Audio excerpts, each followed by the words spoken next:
Whoops, you guys weren't supposed to see that. I was supposed to have been better prepared than to have my my live YouTube page up. However, I failed. It's fine. So I see Geeks and sort of Steph. Geek seems to have taken over her PC. And Lizard in stream. So happy Sunday afternoon, everyone. How we all doing? Everybody good? Is it less windy in Prague there, Lizard?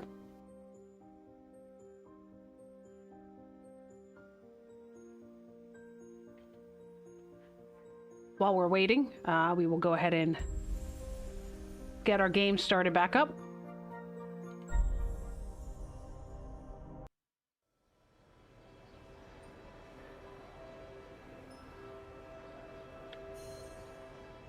I have to remember what we were doing. We have to find Maya. She was the one that was kind of ghosting us all day in classes and such. Hanging in there, geeks.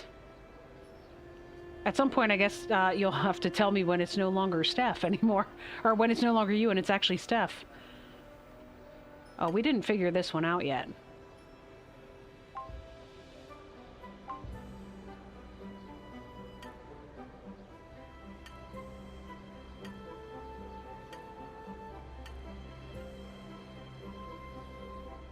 Just trying to remember exactly what all we were doing.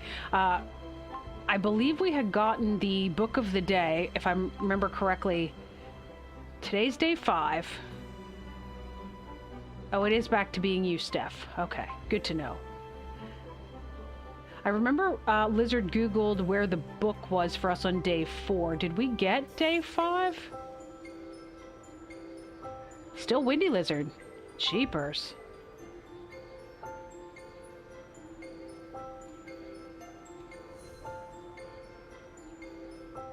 Okay, so we were supposed to go find Maya, and we've got to follow this question mark.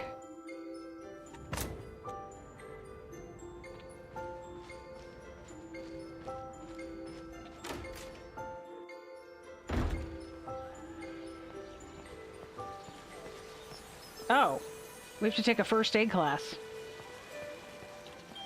Alright, well let's jump right back into it and learn how to do first aid. Are you going to teach us CPR? Good day. I'm giving a simple first aid course today. Do you want to attend? Sure. Good. Take a seat. We are starting.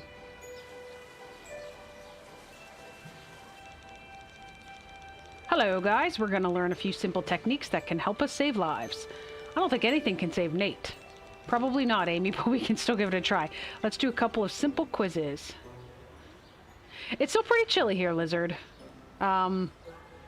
We had an ice storm earlier this week, so a lot of my driveway is pretty well covered in ice. So as soon as it warms up a bit, maybe that'll melt. I think it is supposed to get warmer this coming week, though. So hopefully it won't be too cold for too much longer. What do you usually find in a first? Well, you wouldn't find ice cream. Bandages are a very simple tool, but they can prevent blood loss. I wouldn't mind an ice cream just about now. Me too. Can we get some? Let's do one more quiz. Where do you lean your head in case of a nosebleed? You're supposed to lean it forward, aren't you?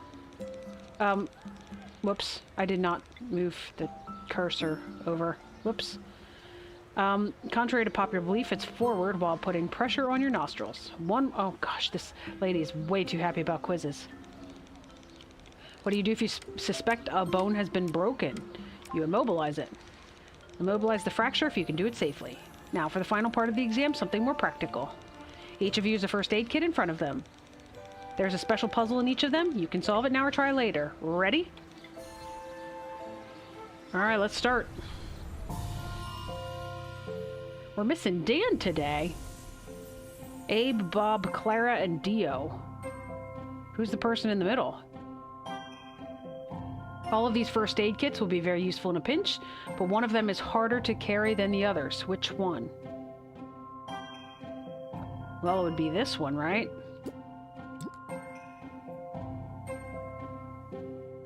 I'm saying that because it doesn't have a carrying handle.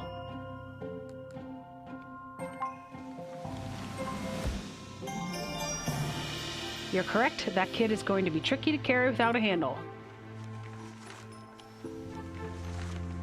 Molly was pushed and nobody wants to admit who did it. Maybe you can figure out who's suspicious.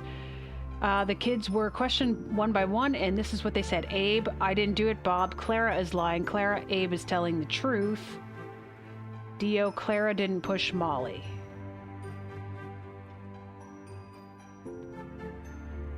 Well, Clara says Abe is telling the truth, and he says he didn't do it, so it's not Abe, right? And we're taking these at face value, assuming that all of these people are, at this point, telling me the truth. Bob, Clara is... Oh, no. Bob says Clara's lying.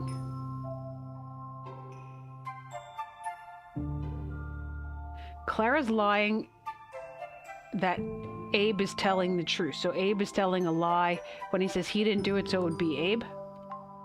Oh, good grief. That was a little confusing. No. Okay.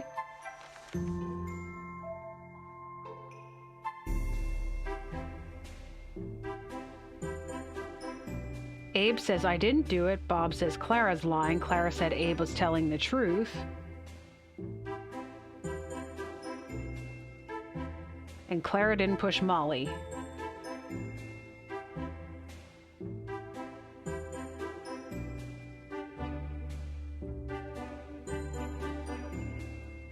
I assumed if Clara said Abe is telling the truth, but Bob says she's lying,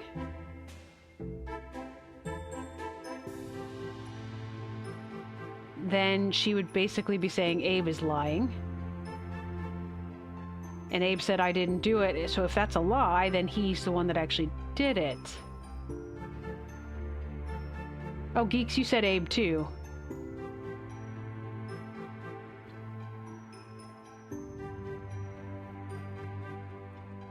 Well, if it's not Abe... Clara's got someone vouching for her?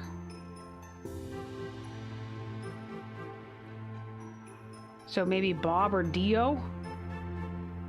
Anybody have any other suggestions other than Abe?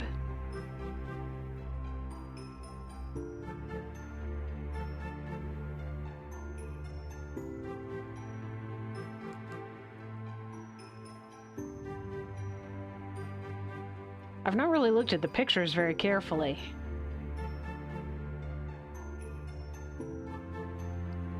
These two have like eyeballs that are like the... Isn't this the way that the Flintstones eyeballs were?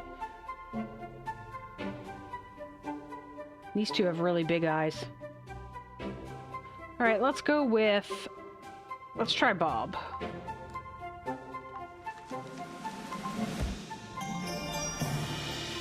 That's right, Bob is very suspicious. Why would he even say that Clara was lying before even hearing what she said?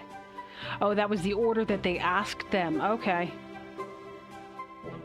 I guess that makes sense if you knew that that's how they were questioned, was the order that it was presented. Alright.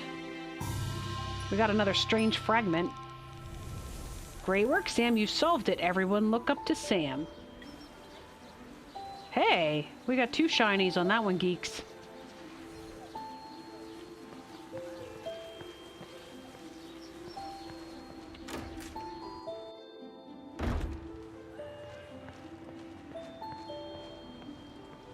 I don't know why we're out. Well, that's right. I think we're out here to find Maya, are we not? Oh, she's down there. That's kind of where I suspected her to be. School is not cool. I don't know what that other thing says.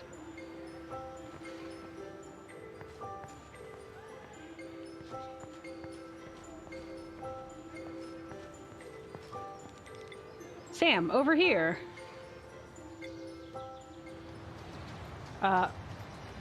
Dom, Sam, over here. Okay, he's already said that. This is a unique art... Guys, I'm here, but I'm trapped inside. I found a new object, but I couldn't solve it, and now it went crazy. The art style is very different, is what I was trying to say. No, no, no, no, no! Dom, what is happening? Talk to me. The water, it's rising and rising fast. Find somewhere to hide. We're coming for you, Maya.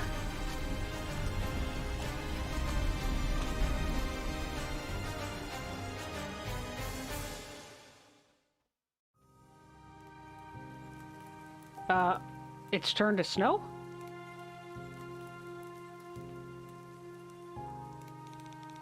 The clock is ticking, no time to waste. We have to get down there, but how? My lung capacity isn't all that great, so that's off the table. Of course, Dominic. What took you so long, you otherwise genius of a man? The library museum. There's that ancient diving suit in there. Oh yeah, we're naturally just gonna steal that. Go get it and get going right now, and while you're handling this suit, I'll go get a fresh gas tank from Dad's cabinet. Hurry up and let's meet here when we're done. Oh. What are they gonna do with a gas tank with a diving suit? You need an air tank for a diving suit.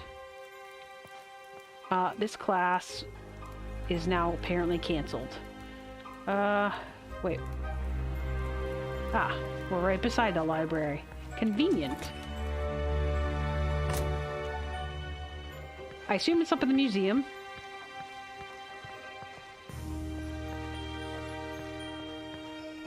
It's very dark in here. Security guard today? Halt! The museum is off limits. Too many priceless items inside. The vandal from the other day would sure like to get his hands on them, I'm sure. But I'm not leaving my post, not for all the money in the world. His stomach's growling, but I wouldn't say no to a cupcake. Tell you what, you bring me one from George and I'll let you in. Okay, let's go get a cupcake.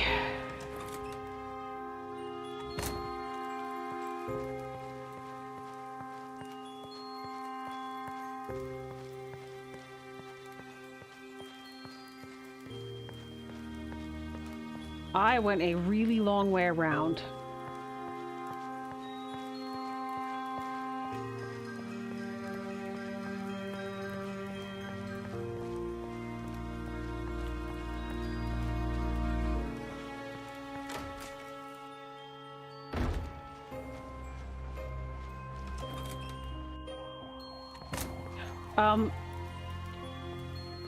Okay.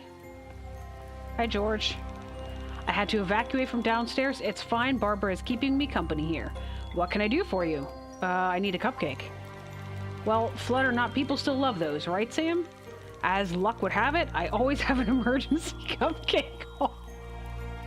Where do you think he keeps that? Just asking. But since it's the emergency one, and with my kitchen being flooded, you'll have to earn it. Riddle me this. Shoot.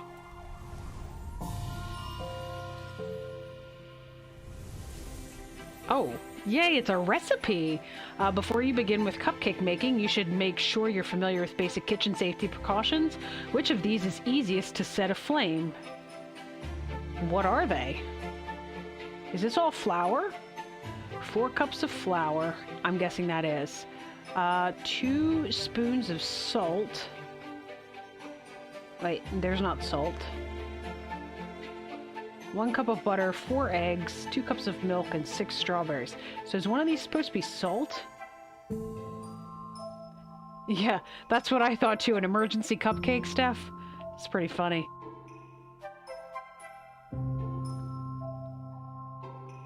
So...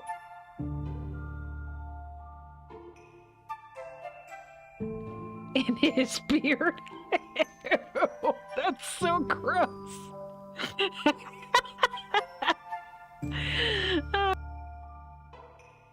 That's really funny.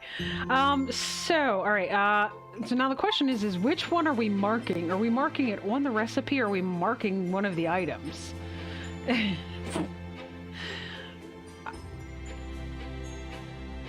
Because out of these, I would say it's gonna be the butter, out of what's on this thing. I guess it would probably be the same on this one, too. I mean, eggs will burn to a crisp. I don't know how flammable salt is. Flour is generally used to put out grease fires, so I don't think that that's gonna be flammable, but let's, I guess, try the butter? No.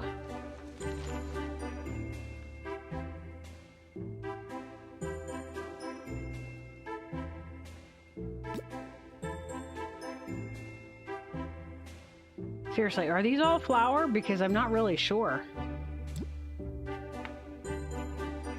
Unless, like I said, I'm supposed to be marking it on the recipe.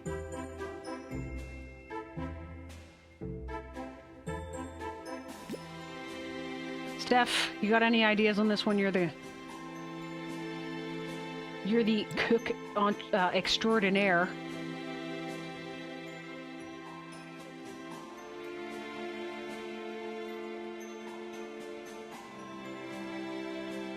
Is cinnamon flammable? That's not on the recipe card, so I wasn't even really looking at that. I think you can light cinnamon, right? I still am I'm under the impression that these are flour. So let's go cinnamon.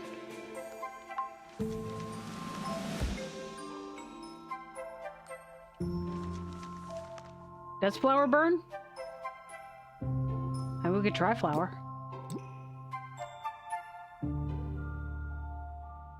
Yeah, I tried the top left. We've got plenty of these. You might be over-focusing on the cupcake ingredients. Don't forget to consider all of the items on the table. Is it this stupid recipe? Ay, ay, ay. It's the actual piece of paper. The recipe itself is on a piece of paper, which is rather flammable. Better be careful. You can start revolting now, nerds, geeks and nerds. That came out as GERDs. Geeks and nerds. Oh, goodness. Alright. You really need some sugar now. You have 4 bags, 3 of them holding salt. Oh, they're salt. Well, most of them anyway. And 1 holding sugar. Unfortunately, you do not know which one. You do know that 1 spoon of salt weighs 1 gram and 1 spoon of sugar weighs 2 grams. Simply tasting them wouldn't be much of a challenge, and you're always up for a challenge. So what is the lowest number of times you need to weigh the contents from the bag to find out which one holds sugar?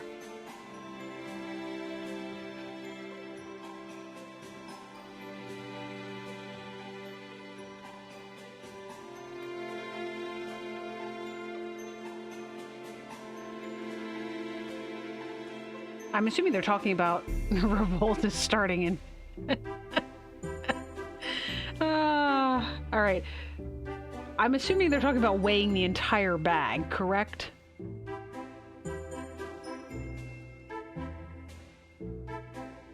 I would imagine the answer would be 3.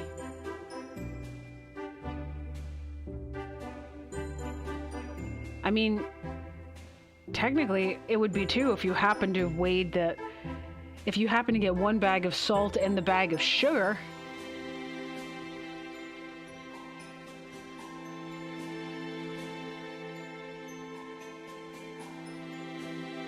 So that would be the lowest number of times if you happen to pick up the bag of sugar.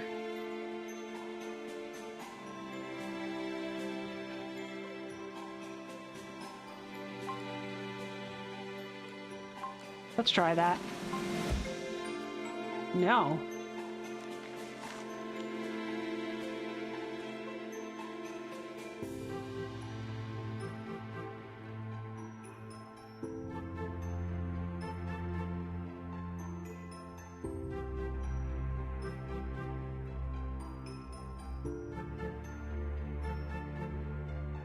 So if it's not 2, I would have, like I said, I would have assumed 3, because if you pick up 2 of the bags of salt to start off with, by the time you get to the 3rd one, you're going to know which one has sugar in it, because if it weighs, if the 3rd one weighs the same as the first 2 bags, then it's going to be salt. If it weighs something different, then it's going to be sugar.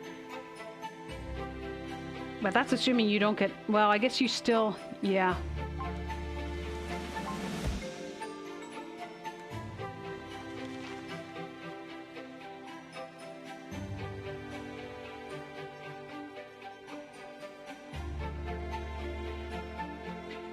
Okay. So... maybe they're not talking about the entirety of the bag. Maybe they're just talking about weighing a spoon. Because if you weigh 1 spoon... and it weighs 1 gram, you know it's salt. I don't know. This game sometimes. You can combine the contents and combine the contents and weigh just once. The key is to take a different amount from each bag. For example, 1 spoon from the brown one, 2 from the red one, 3 from the yellow one, and 4 from the white one. Okay, well, they were assuming spoons then. I was basing it on the fact that we had to weigh the entire bag. Since that is 10 spoons and salt weighs 1 gram, if you subtract 10 grams from the measured weight, the result will be how many spoons of sugar you took. It's an interesting way about it. Makes sense. You're a natural. Here, take it. Bon appetit. One of George's cupcakes. Looks delicious. According to reviews on Steam, this originally was in German. Poor reviews led to incorrect translations, leading to incorrect answers. Oh, okay. Whoops, I'm not supposed to go upstairs. I do remember there was one that I said was not worded very well. For the most part, it's been okay, otherwise.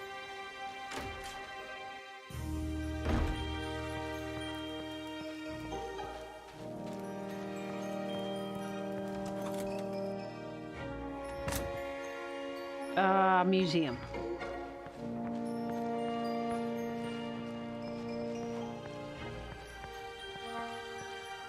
Also, I wanted to climb a ladder while I was here. Thought maybe it would give me a achievement. Did you bring me a cupcake from George? Here you go.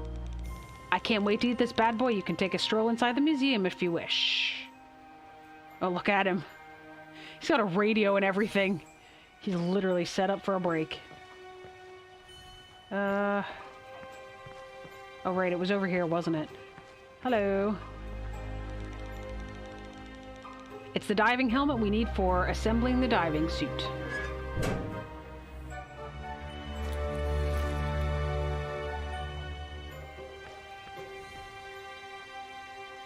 What else is in here? There's a gun up there. Who are you? Lady Holloway.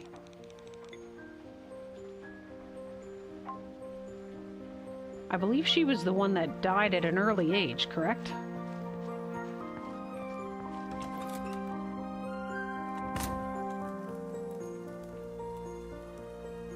Positive reviews on Steam calls this Professor Layton meets Harry Potter. I don't know what Professor Layton is, but it's definitely got the Harry Potter vibe to it. We talked about that when we first started.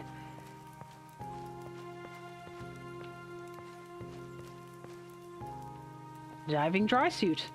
The Academy staff developed one of the first functional dry diving suits in 1845. And I've got it in my pocket.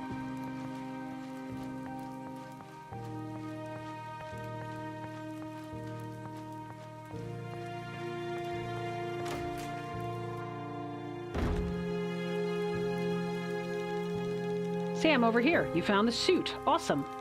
I found the extra gas tank, so let's get going. Ripley started constructing a dam. The other side is already blocked. We can go in from here. To be honest, Sam, I'm more of a land person. Could you please be the one to go below? Thanks a ton, Sam. I'm not that fond of water. Ready to go in? Sure. Well, that's...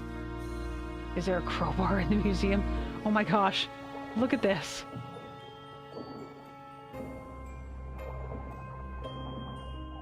This is as fast as I move, by the way.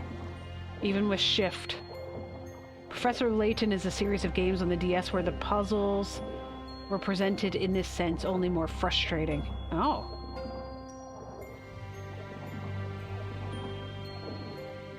Is Hermione still alive in here?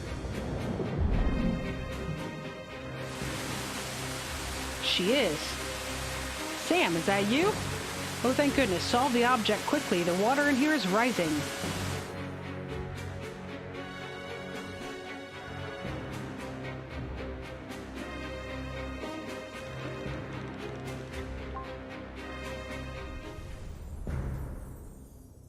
All right, let's do this. I do like these.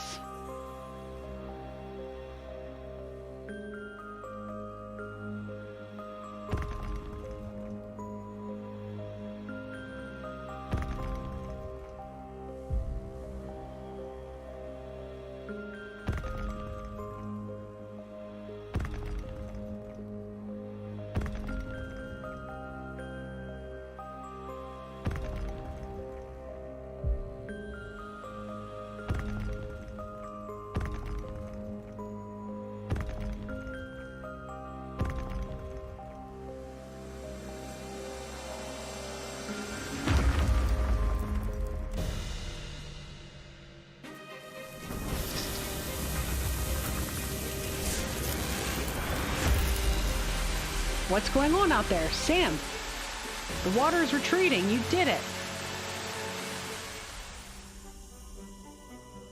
Now we all need to go change our socks. You saved me. I don't know what to say, but you do look funny in that suit. Let's get out of here. I'll explain myself.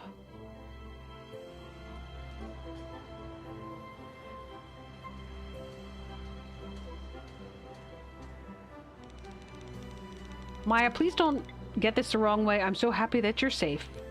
But when exactly did you decide to completely lose your mind?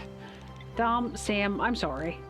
Sorry, well, Oh, you are? Well, I am too, but we still got worried sick today. What happened? Why did you cut us off?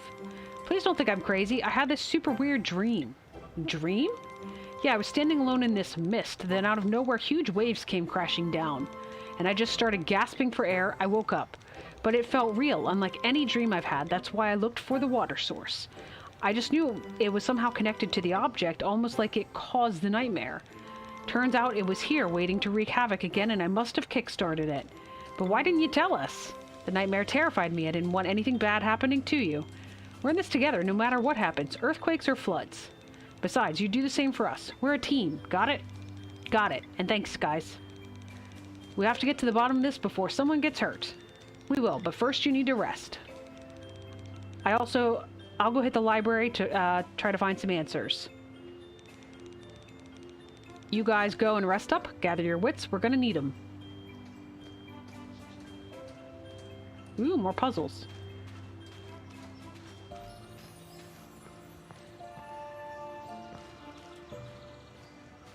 Ripley? Who's Ripley? Oh, that's right. He's the physical education teacher. We need help over here, soldier. The water level is rising. You seem too scrawny to carry sandbags. But maybe you'll use your brain better than you do your arms. Let's see what you're made of. Oh, and believe me when I say I don't care if the flood is over, it might return. Help me calculate the number of sandbags we need to finish the barrier.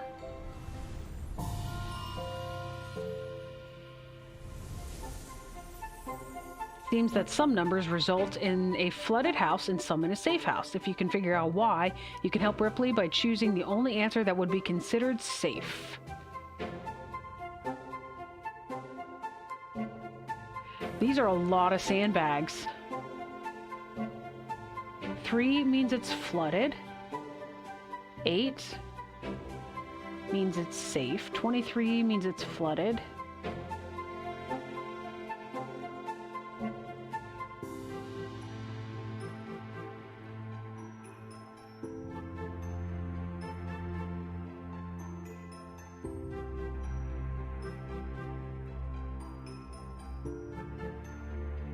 Okay.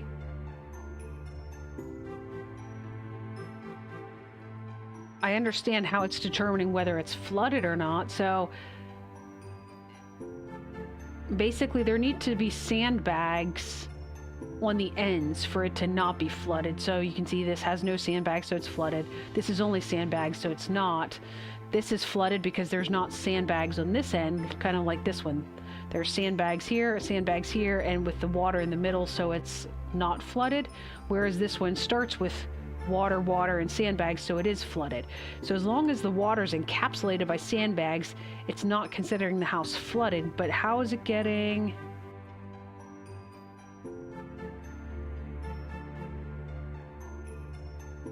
Okay. I see it. It's even and odd numbers. So the odd numbers equal water. So 656, the 6 is sandbags, the 5 is odd, so it's water, and the 6... So we would be looking for anything...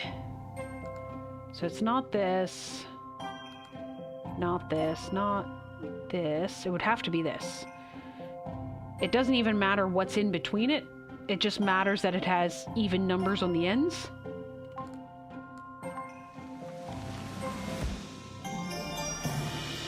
That's right, if you observe the picture, you might notice that odd numbers represent water and even numbers represent dams. A house will be safe if all water is contained between dams. Very nice. Hey, Lizard got it too. This picture should be sent somewhere, but that place is actually not Arbor Biggs.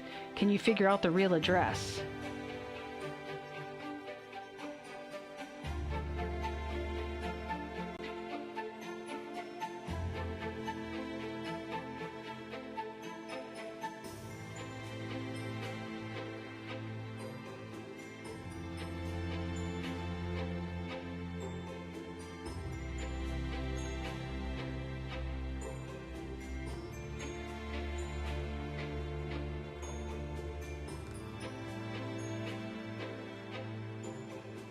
So this looks like the Bigs, BIGHS.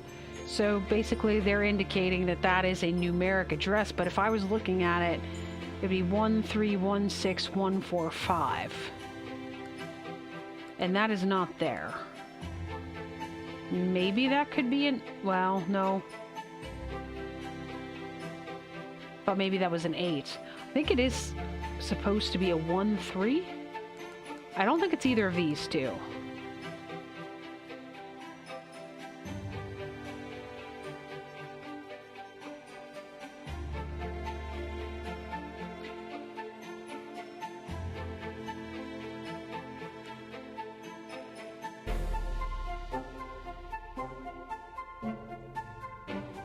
Let's go with this one. This one looks the closest. 13146. That's right. What actually, what looks like Biggs is actually 13161 minus 15. Okay. So it was a subtraction. I see. That was a little confusing. We got 2 more Baron's Diary pieces. That seems correct. Soldier, you are dismissed.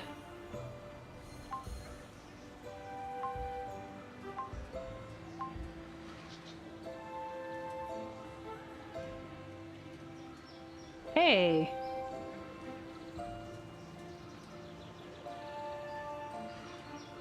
So we had read this one before. It was about Ursa the bear. Glimmer in the dark. Reports of caravans lost and ravaged in the woods due to dense fog are reaching us with increased frequency. This device will provide the carriage drivers with a beacon that will guide them home. It's as Letitia always reminds me, the light will always be there to banish the dark. That's cute. Okay.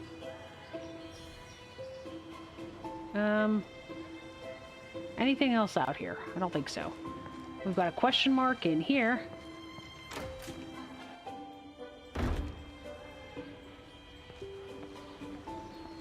Hey, you can take first aid class again if you did not take it before the flooding.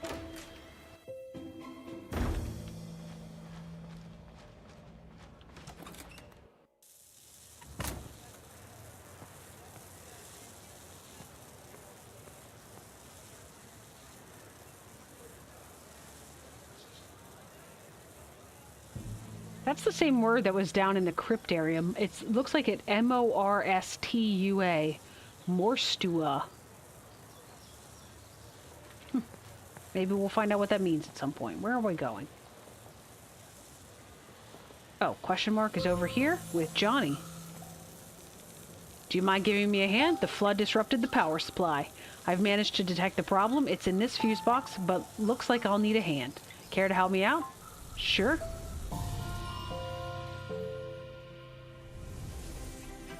All switches should be in the on position. It's easy to see which one needs to be flipped, but this fuse box is odd. Any switch you flip automatically flips its neighboring switches. Switches at the ends only have one neighbor. What is the lowest number of flips you can do to end up with all switches in the on position?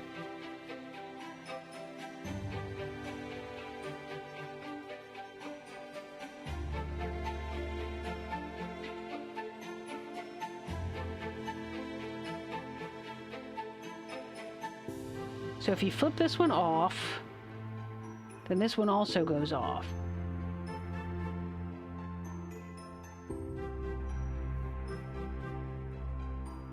Actually, wait. If we flip this one off, this one goes on. Then if we flip this one off, well, then that one would go on.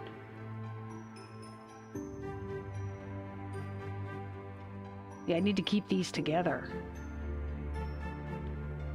Oh, no, wait. If you flip this one, does this one go off at the same time? It probably would. It says it flips its neighboring.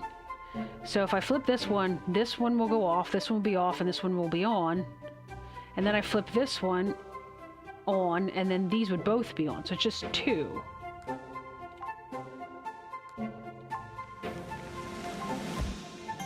Hey! That's right, you only need to flip 2 switches, the first and the second switch. Another Baron's Diary piece. Each switch is labeled, but one of them seems to be missing a part of the label. Which number should be written next to F?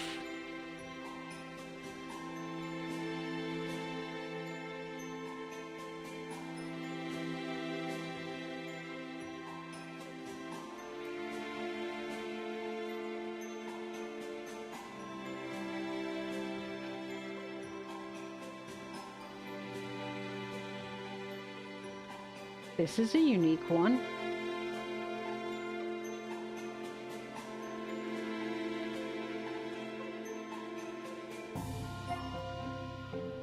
That I don't immediately see a pattern to. Does anybody else see a pattern here?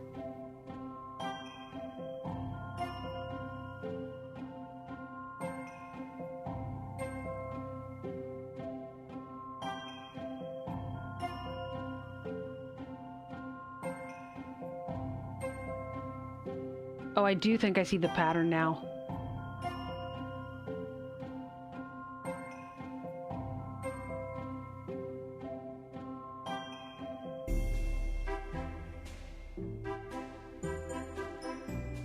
I figured I'd give you guys a couple seconds here before I kind of elaborate on at least my logic.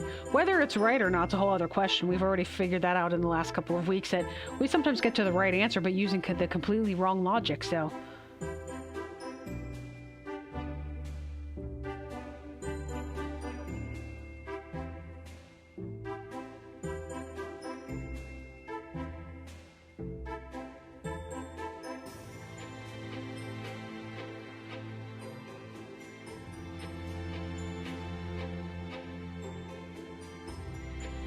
Okay.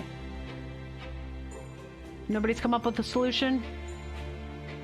Anybody want to pose a guess?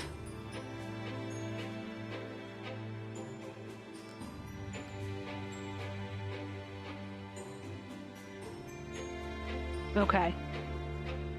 So, I think to an extent, the switches sort of mirror each other. So the first three mirrors the last three. So this is 1 and 40 and 1.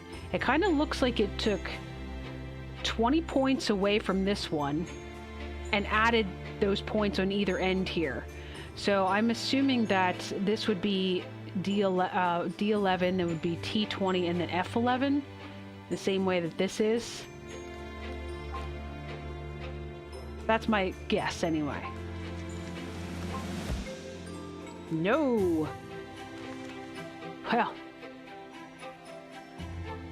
Well, Steph, you have to have a guess now because I already came up with at least something that looked a little bit viable. It's your turn to take a guess.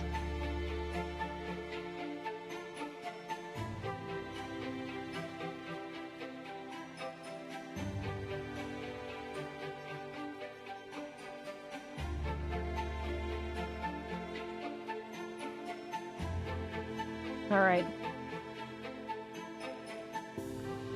Well, let's peek at a hint with our Choco Bar. Would it help if I told you that the numbers should be looked at as two separate digits? Geeks says 41.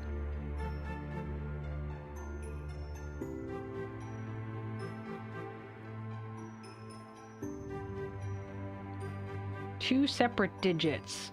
So it'd be 101, 101. So Geek says 41, so we can try that.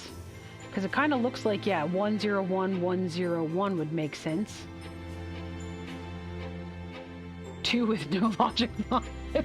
Alright, let's try 41 and then we'll go 2.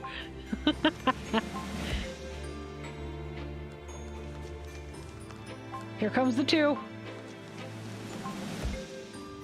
Ouch. We're down to 7. And we have nothing left with a 1 on the end. So what would they be talking about if the digits are looked at separately? 0140.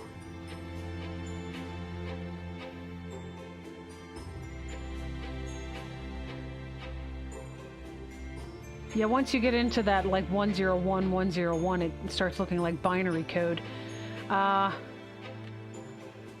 right, let's go 30. That was a good guess. This was a tricky one. It seems that the first digit is the number of straight lines in the letter. I see. And the second is the number of curved lines.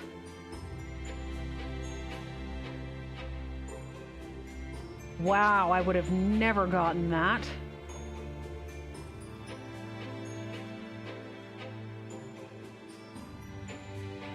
So the C has 0 straight lines and 1 curved line. So they get 0, 1. The E has 4 straight lines and 0 curved line. Okay. I see how they got there. That is confusing.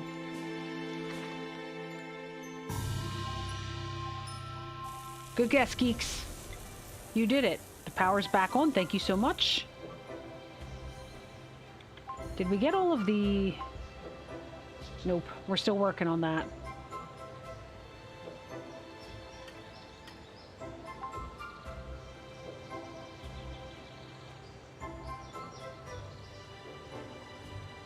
I wish they had one that was just the books for the day, like they have the papers for the day. Because I think we got today's...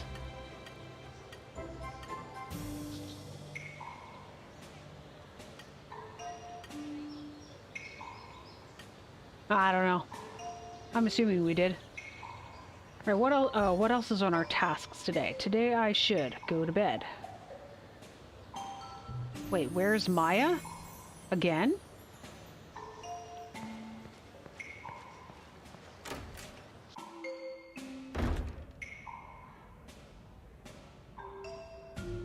Well, she's not in the boys' dormitory. That's where it's leading me.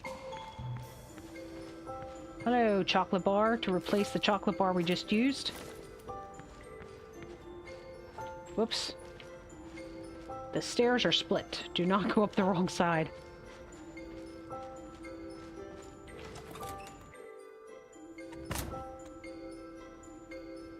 By the way, trivia question.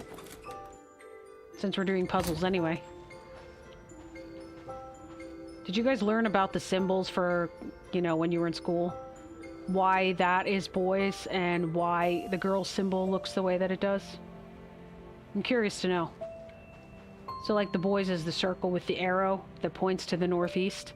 And the girls is a, if you can see it over there, it's a circle with a cross on the bottom.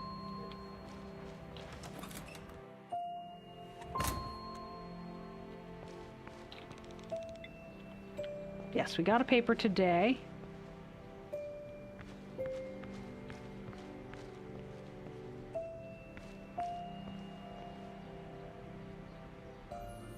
Okay. As far as I know, we're done for the day. So I guess we can go to bed. Corn is a bully.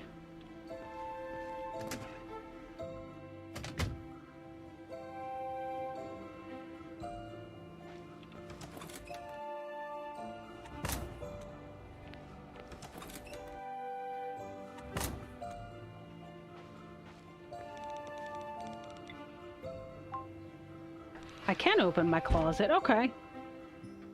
Oh, here's my... That's my drawing of a violin. That was very terrible.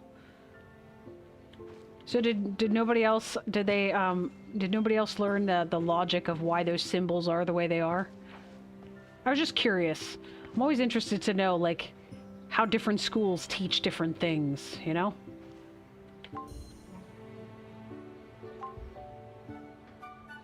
What's this? Oh, that's just to go to bed.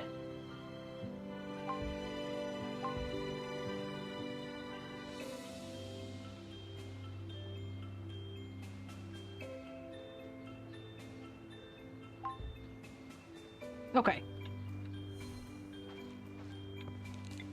Go to sleep? Yes.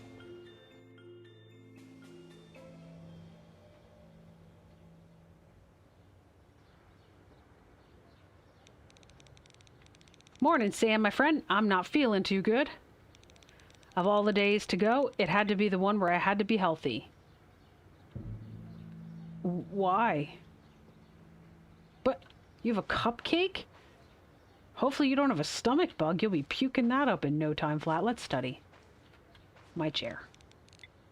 Sure, let's study.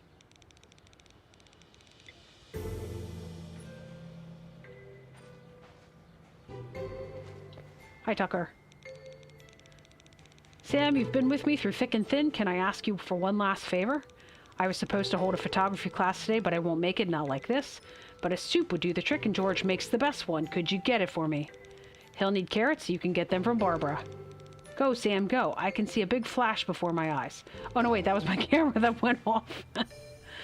Oh, that's funny. Enlighten you, lizard? Oh, hang on. Sam, we were just about to knock. Dom might be onto something. Tell him, Dom. Okay, so during our little group setback yesterday, which I'm sorry about again, the two things that were mentioned in class, they stuck with me. Baron's secret diary that Anastasia mentioned with all his ideas, and all of the alleged weird inventions Dad mentioned. Well, did you maybe stumble upon any weird inventions lately? What if the objects are something from the past, Sam? One of Baron's contraptions? I was just getting to it, Maya. Come on, you came up with all the theories so far. Sorry, force of habit. Anyway, they're hidden all over the place. A place he built, so maybe he hid them for a reason, but how do we find out if he did and for what? If the diary does exist, I'll bet it'll have all the answers. Those are pretty big ifs, but more than enough for me. Here's the plan. Anastasia and Octavia both seem clued in on the subject, so let's try to get some clues from them. Hello. Any missing books down here? Don't see it.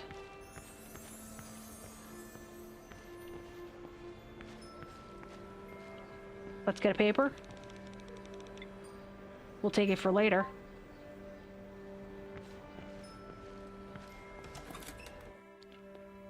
Oh, and we're talking again. No, we're not. Okay. So the symbols are intended to represent, so if you look at that one, for the male symbol, it's intended to represent a shield and a sword. So the shield is obviously the circle in the middle, and the sword is the arrow that comes out of the top. And if you look at the symbol for women,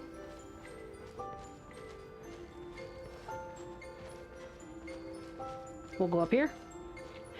It's a mirror. So it's supposed to be the mirror is the circle part, and of course the handle is the on the bottom. So if you ever have those moments where you can't remember which one is which, they actually do have meaning to them. Let's go this way, I guess, and go to the question mark. And we need carrots from Barbara, and then we need to go get soup made.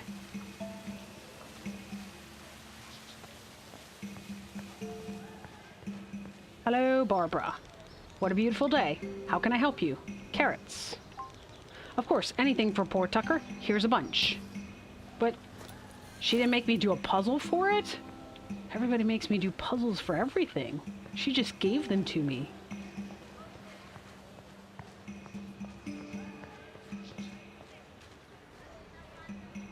Hello, police officer down here. I see no hidden books. Hello, George. How are you today, lad? Isn't it a wonderful day? Anytime I see the word lad, I automatically think Scottish accent. Tucker's soup. Of course, we can cook a soup for poor Tucker. Do you have the carrots? Yes. Well done. I'll need some help preparing it. Care to lend me a hand? Absolutely. Making soup. Yay, looks like a fun one. George knows a lot about soup making, and he knows what kind of soup is best for someone who is not feeling well. He tells you that it definitely should not be too spicy, meat should be avoided, but fish is okay to use. A dark vegetable should be paired with a green one. Which of these ingredients would you choose for Tucker's soup? So we would avoid egg because it's got meat. Fish is okay. A dark vegetable should be paired with a green one. So eggplant could be paired with any of these, but this has spices. So we're either looking at B or D. A dark vegetable should be paired with a green one. In both of these instances... Oh no, this doesn't have a green vegetable. I was looking at the little carrot thingies. So I guess it would be D?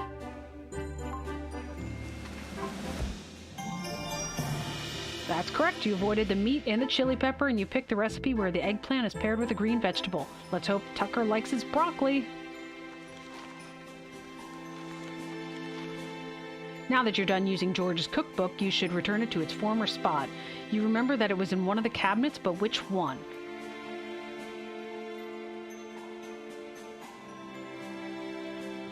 That's an interesting question.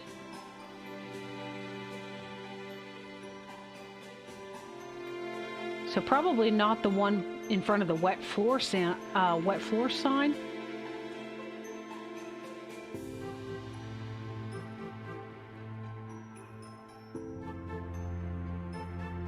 Otherwise, I don't really have any idea.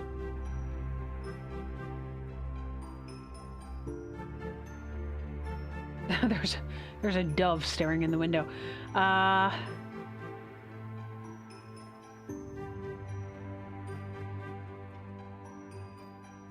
I mean, I know I personally would probably have put it in probably this one, but that is just based on how I would lay out a kitchen. And that's probably not a good reason. Anybody else have any suggestions?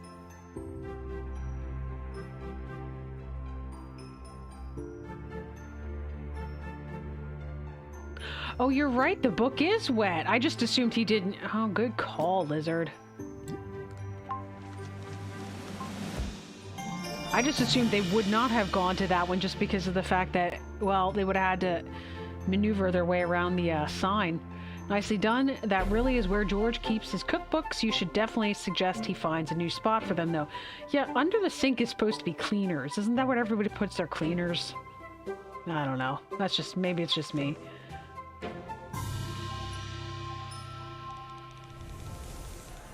You did it. Here, take it to Tucker and give him my get well soon wishes. Okay. While we're down here, let's take a peek around for the book. Oh, this goes back upstairs.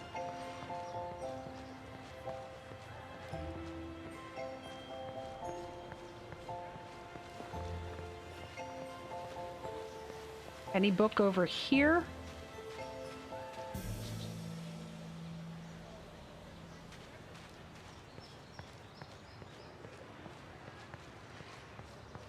Today, we do not need a diving suit to come down here. Wait, this is not the side with the crypt? I thought it was. Oh.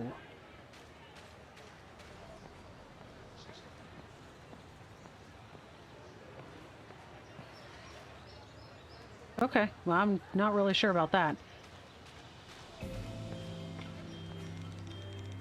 The academy was used as the main water source for the academy. Oh, this pipe was used for this as the main water source for the academy in the 16th century.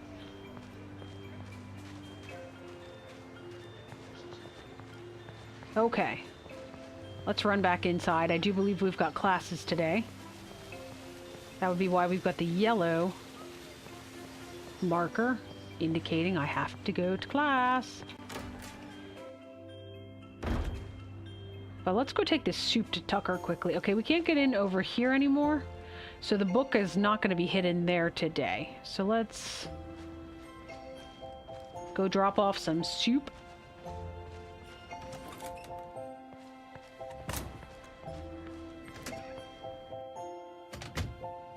Tucker, have some soup. Soup? Soup. Here goes nothing. Sam, it worked. I'm ready to take on the world and hold my class. I better rush to the atrium. I'll make it just in time. If you can, you should definitely come. It will do wonders for your photography skills. Thank you so much. I don't know what I'd do without you. Cool.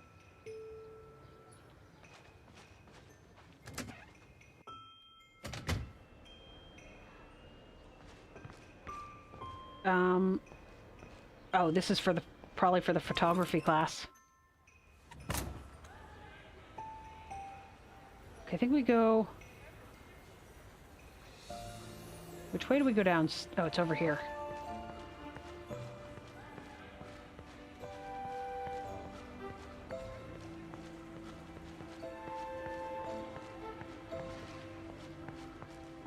Let's learn about photography from Tucker. Hey, Sam, look, I'm all better. Do you want to join my class? Yes, we do. Goody, there's an empty tripod over there. Take your seat, Sam. That's funny, Johnny's participating in the photography class.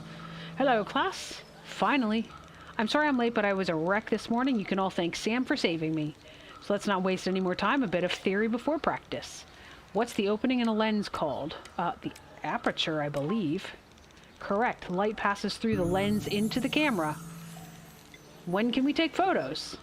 You need to know some basics first. Sigh. When was the first color photograph taken? I have no idea. 1861.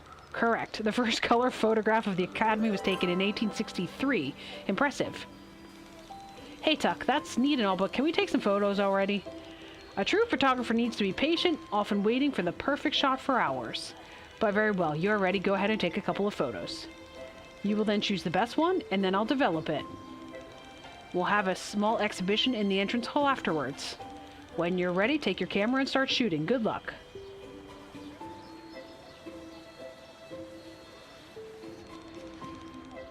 Interesting choice of a motif, Sam. Good luck. I should take some photos. Okay.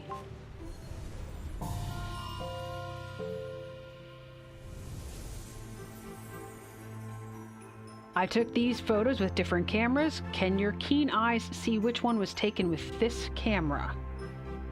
Yes. Yes, I can. Because there's some sort of like corrosion on the lens here, which appears in this photo.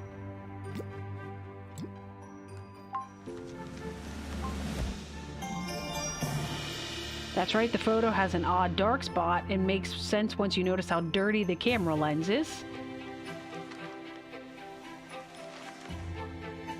All of these photos were taken on the same day. Can you figure out which one of them was taken first?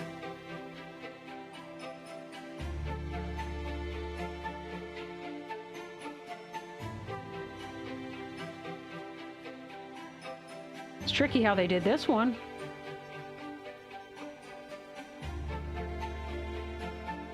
And I think I know the answer.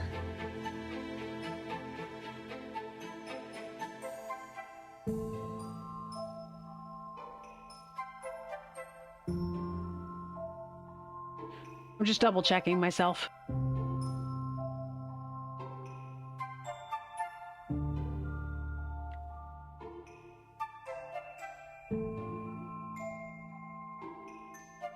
Okay. If anybody wants to take a guess before I tell you what I think, feel free to do so.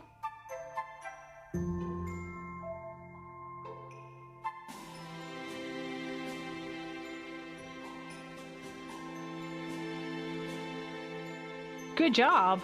Are you saying good job because I figured out that there was the corrosion on the camera? Alright, so my guess in this one is they deliberately tell you which way is east. It points to the right. So, you know, the sun rises in the east, sets in the west. So the earliest one would have the shadow that's going towards the west. So it should be this one. Because all of the rest of the shadows are pointing more east.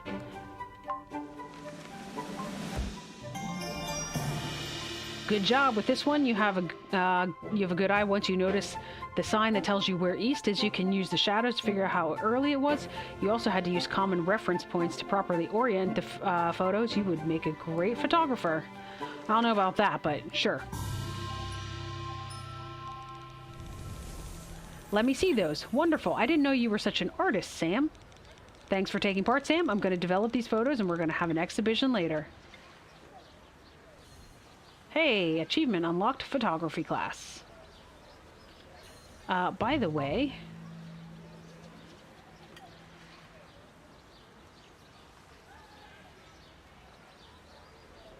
that's at least 2 more pieces, maybe 3. I noticed we kept getting them, so I thought maybe it was done by now. What class is this?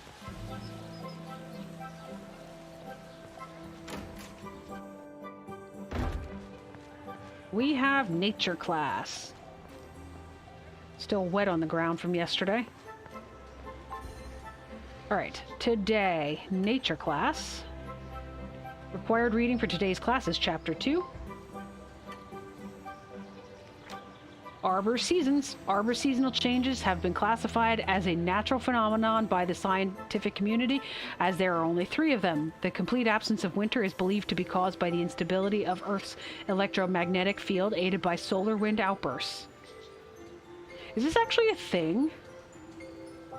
This unpredictability of Earth's EM field is also linked to Aurora Borealis. Wow. I don't normally have so many issues pronouncing that. Aurora Borealis, which appears in the night sky during autumn. The first recorded absence of winter coincided with the first documented appearance of the aurora roughly 500 years ago. Yes, I got a shiny. Okay. Let's go to class. Yes.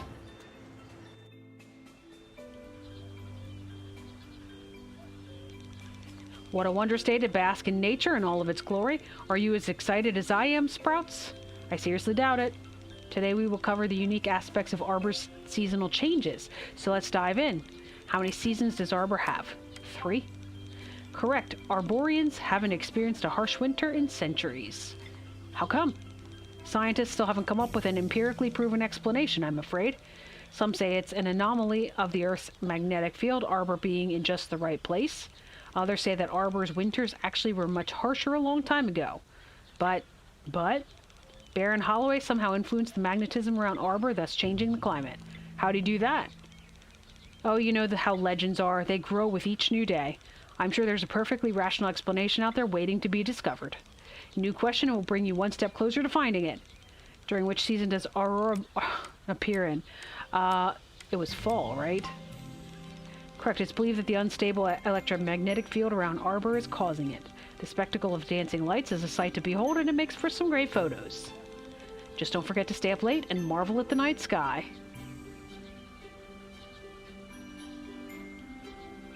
It's a thing. Watch Ice Road Truckers. It gets described a lot as well as other weather phenomenon that only happens up there. The Aurora is a thing that I'm familiar with. I was trying to figure out if there are truly, like, parts of the world where there's only 3 seasons because it's affected by an electromagnetic field. Note to self, stay up late and marvel at sky. How about an assignment so you don't get rusty among all this greenery?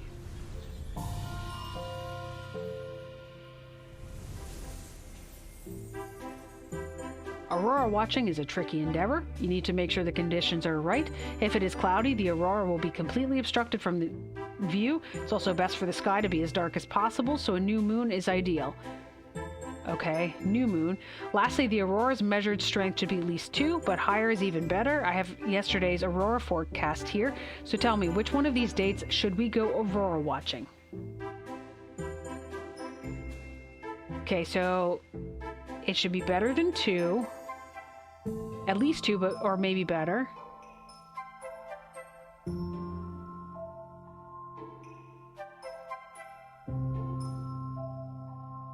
Best for the sky to be as dark as possible, so a new moon is ideal.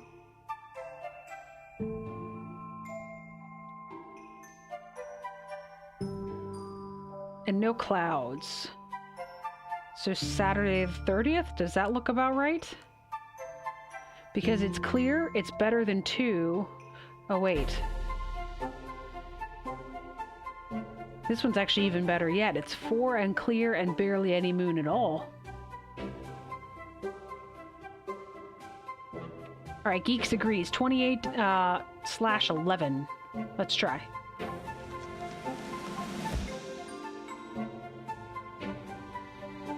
Interesting. I wonder if these strengths go in reverse, that better than 2 is actually 1. But this seems to be like a terrible night because of the fact that it's...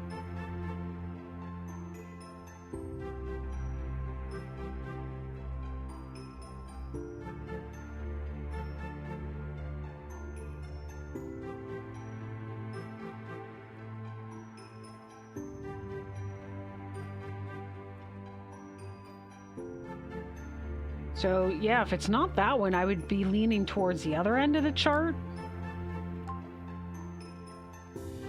I don't know, guys. Okay. Alright. Well, we've literally only got 2 days left where it says it's clear. So... 30:11?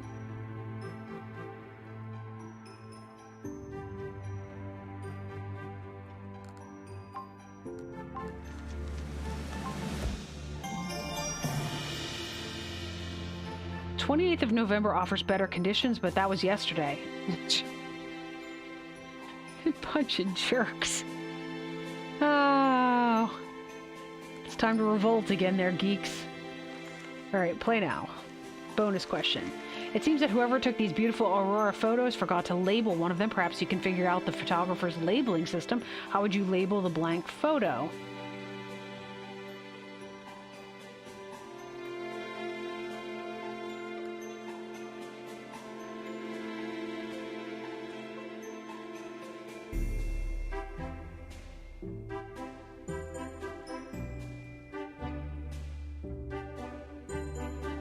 So these two are immediately following after each other, apparently.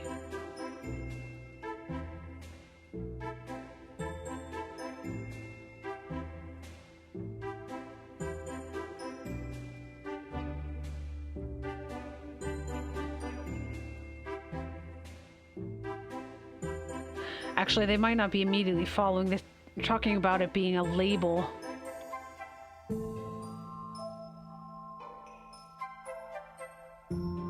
I'm assuming that these digits represent something.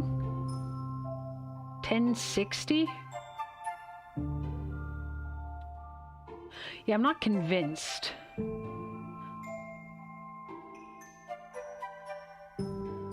I would imagine that if it is in some sort of consecutive order, this would probably be more like 1100 because the coloring's the same on these three. But I was trying to figure out if, like, the numbers actually meant something else. Oh, we could try 1100. Well done. The numbers are the time at which each photo was taken, and it seems that they are all 1 minute apart. Oh, they're actually minutes, so 10:59. Okay. It's a massive change in color. Very nice. Lizard got it.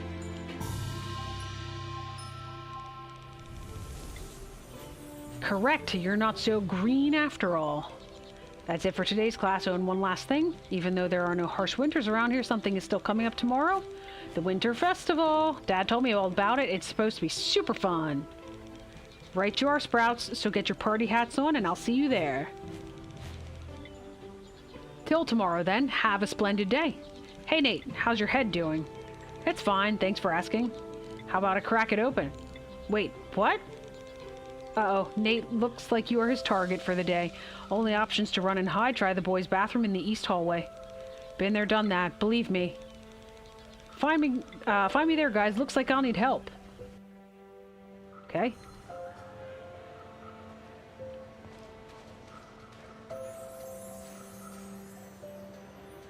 Pretty butterflies.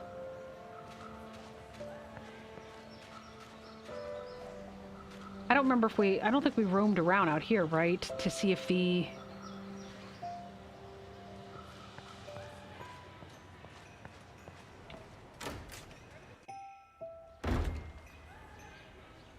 Yeah, we've not yet found the book for the day.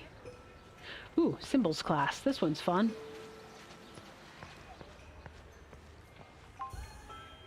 Alright, symbols class is chapter 3.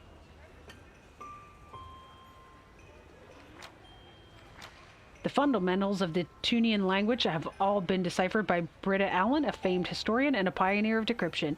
She also proposed the basis for a new symbol language that leaned upon the tradition of Tunian while expanding upon it and incorporating modern elements. Baron Holloway, inspired by Allen's work, has refined a universal symbol language that was used during the Renaissance. It contained over 500 symbols and was capable of communicating incredibly complex concepts. It doesn't actually tell me what kind of... They don't tell me the name of it, I guess. I'm just making sure. Let's enter the class. Oh, right, Octavia. She loves us all so much. Why, hello, class. I hope everyone is ready for today's lecture. Maya, good luck with asking her later. She already got in my head. Dominic, care to share your thoughts with us? Smart boy. Now for a little warm-up. How many symbols did the written language have in Baron Holloway's time? Was over 500. Correct. Lucky guess. Miss, was this the language Baron Holloway used in his private writings? This time you won't sway me from the assignments. Next question. The fundamentals of the first written language were decrypted by Britta Allen. Correct. A brilliant woman, one to look up to. No time to waste. An assignment awaits us. But Miss, I begin. Decoding. Ooh, fun. Decipher the code UFRDFOEVLSY. Oh, and they come up with numbers.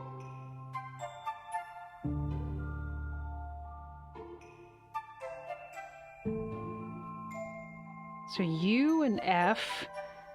So this is 24 and 20. And oh wait, they've got a different... Interesting.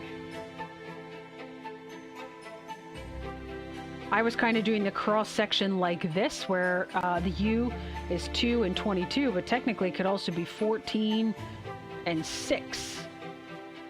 These little yellow dots are unique, though.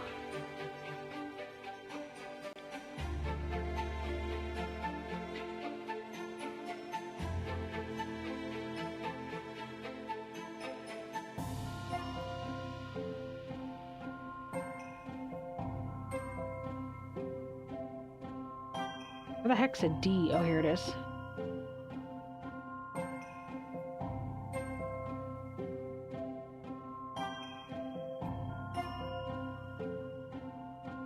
Wow, I think I'm gonna need a hint for this one.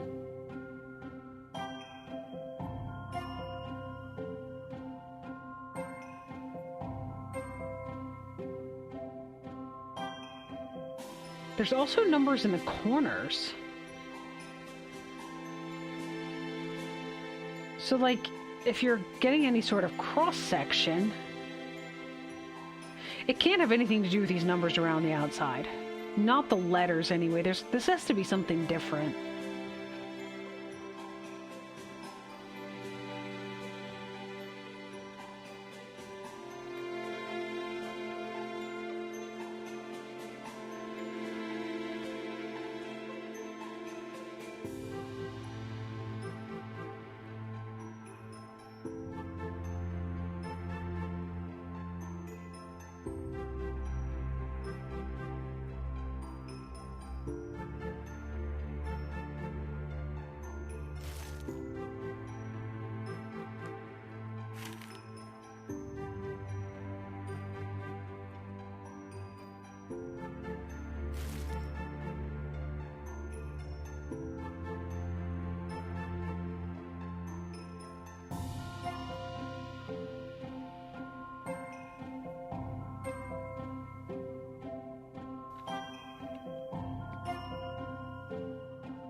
But I don't know that...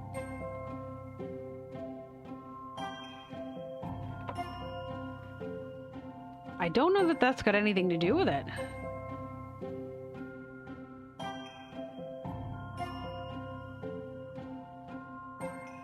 Are we going to start auctioning off guesses again? Who wants to throw in the first guess?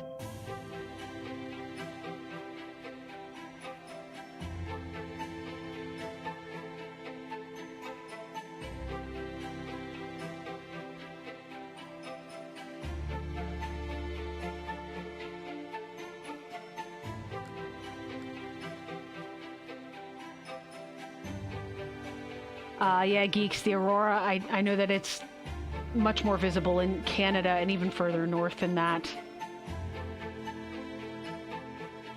That is why the Aurora is ever present in the Long Dark, because that game is actually supposed to be taking place in Canada. Alright, so I have no idea. 311.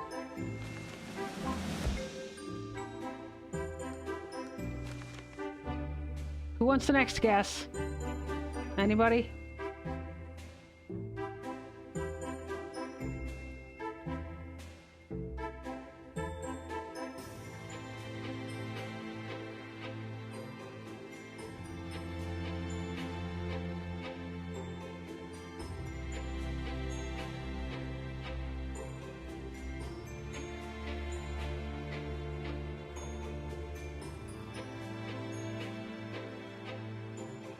Oh my god, I get it.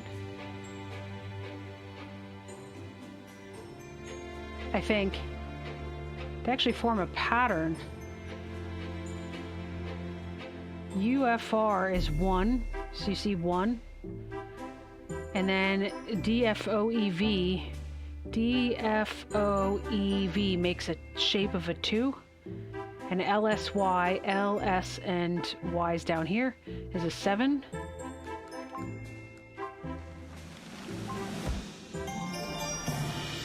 Each group of letters forms a digit once you connect them. The code is 127.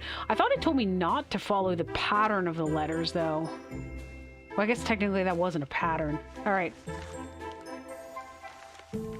Decipher the following code. Where is the 1?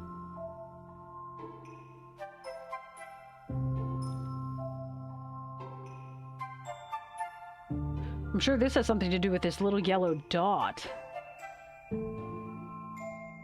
So 0 has a dot in the middle. 1, 2, 3 have a dot in this. I was gonna say center.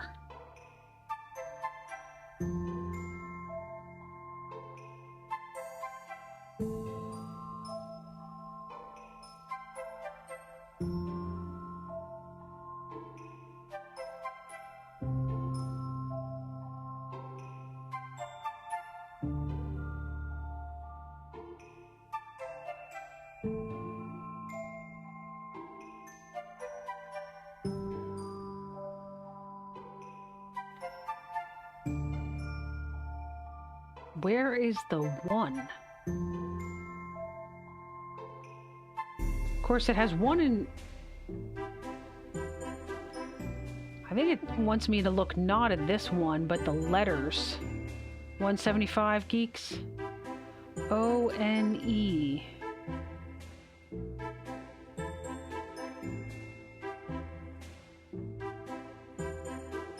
Is 1 and 2 and 3.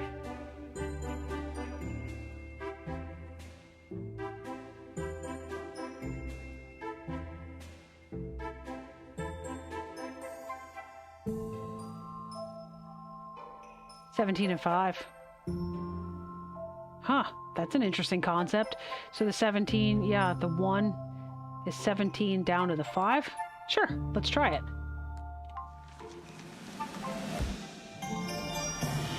Correct, if you cross the word 1 in the table, the line connects numbers 17 and 5. Good job, Lizard.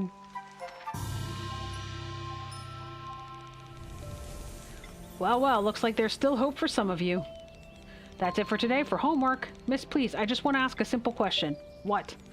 Well, you seemed interested in Baron Holloway's diary. What changed since last time? Someone thought I was perhaps too talkative and told on me to the headmistress. Told her that I was feeding you conspiracy theories. I have my suspects. Is she looking at me? I know she's looking at me. Can you see it? There must have been a misunderstanding. It was riveting. Stop sucking up. What do you want to ask? Well, if you believe that Baron Holloway did have that diary, where do you think it ended up and why wasn't it found? When asked on his deathbed about the location of the diary, the Baron said, the same force that shielded me watches over it for eternity. And what does that mean? I might be an expert on decryption, but not of this kind. Looks like you're going to have to figure that one out for yourselves. That will be my last on the topic, and I don't intend to repeat myself. Class is dismissed, and you will be as well if you don't study for a change. Maya, Sam, do we have enough to go on? We're closer for sure, but I still feel like we could use another piece of the puzzle. Agreed. On to the next class, and we'll find out more. All right.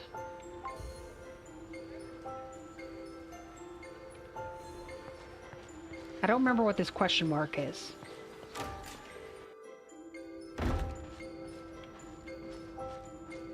I did look around here for the book, right? Or was that yesterday? I don't remember anymore.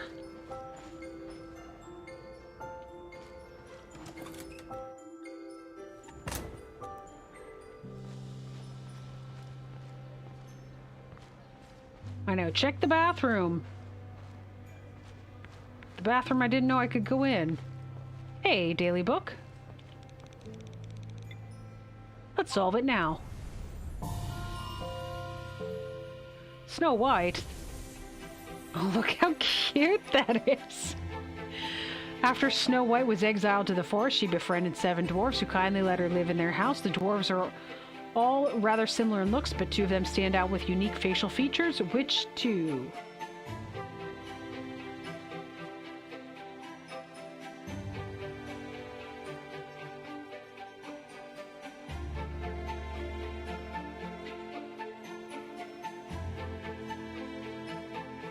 Okay, well, I found one.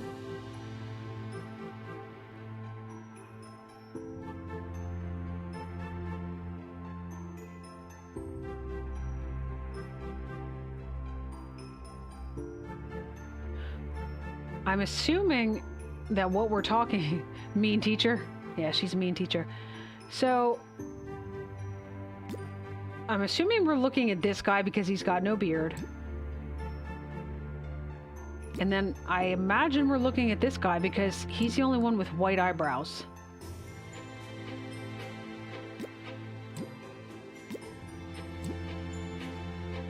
Let's try these.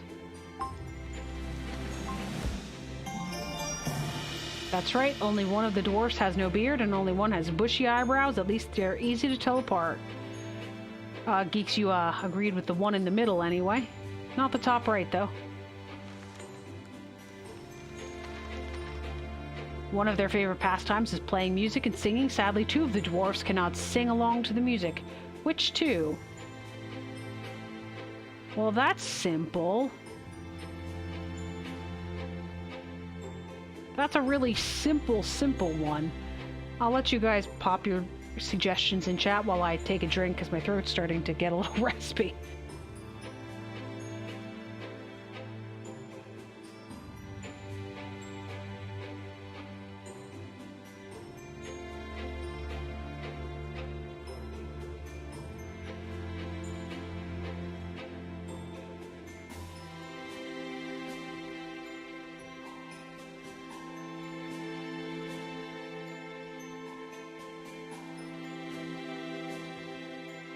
No suggestions here?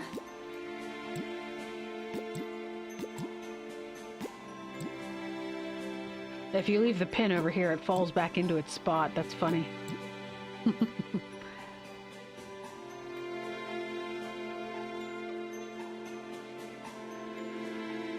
All right. So, by the way, if you miss any books, they should all appear on the last day. No idea when that is. That's good to know, because I think they only appear on that shelf in the library after we find them. So I was kind of worried about not finding some of them, so it's good to know. All right, so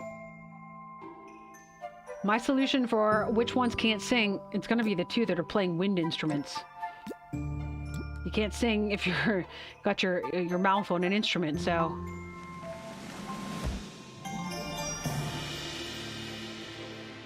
That's right, those 2 dwarves are playing wind instruments, so they cannot sing at the same time.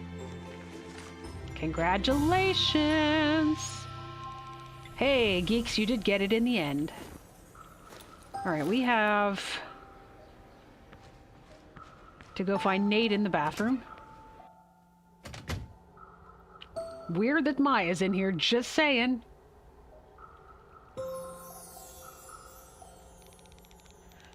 Oh, looky, looky, Corn. We've got company.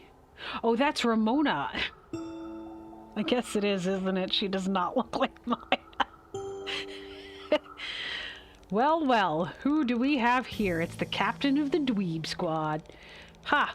I'll salute the captain on the deck. One of your dweeb mates hid in here. Help me, Sam. Zip it if you want to keep that head of yours. And if you want to help your friend, well, Ramona's not in the mood for homework. Why don't you do it for her? Yeah, do it or your friend's toast.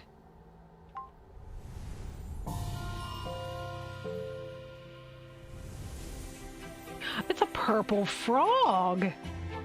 Scientists found 4 unusual frogs and want to mark them with colored dots for further study. They need to be able to tell them apart in the future. So what is the smallest amount of different colors they need to use?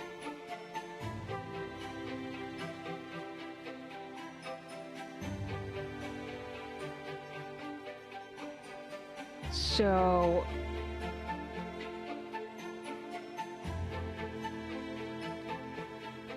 I would imagine the answer to that would be 2. Because if you mark the top color, seeing that it fades into, like the purple fades into the blue, if you use this color to designate that's the top, and like this color to designate that's the bottom, then knowing once that they fade together,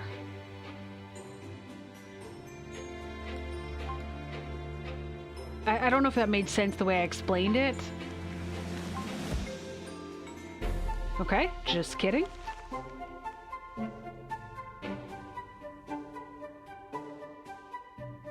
Maybe you need the one in the middle to know what it fades into. So if you get the darkest color in the middle, so then you know it goes from a light purple to this dark blue and then to this light blue. Maybe I even read the thing.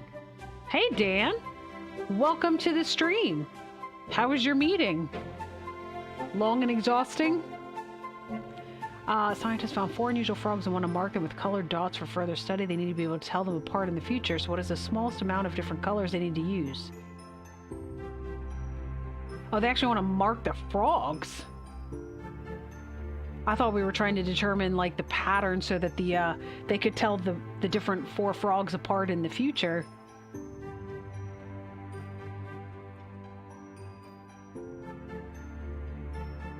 Let's go 3.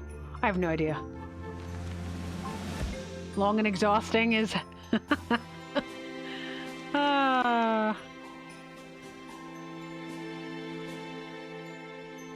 Just 1? Dan says 1. I'm not sure I understand the question, to be perfectly honest. They can use the same color for each frog and tell them apart by the different positions of the dots. They could also mark each frog with a different number of dots or dots of different sizes. Did you manage to think of more than one solution? No, I didn't understand the question, but apparently Dan did. All right.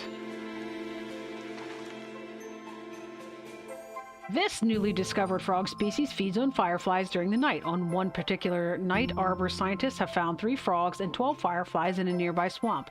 Every hour, a new firefly came to the swamp, and every 2 hours, a frog ate one firefly. How many fireflies could they see glowing after 13 hours have passed?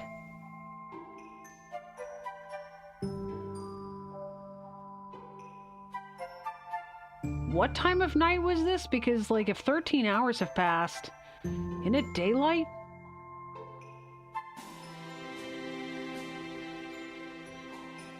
Okay, it doesn't say what time of night it is.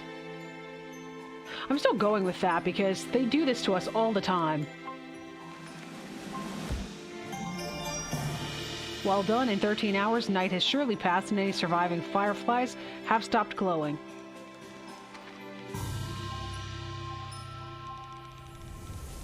That idiot actually did it. Fine, I'll leave your friend alone today. Thank you so much, Sam. You really saved me there. I don't know what their problem is. Okay.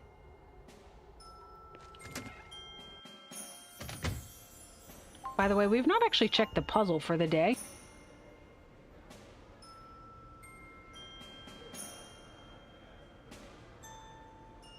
This one, I kind of gave thought to at the end of the last episode, and I might have come up with something, but let's try this one because it's new.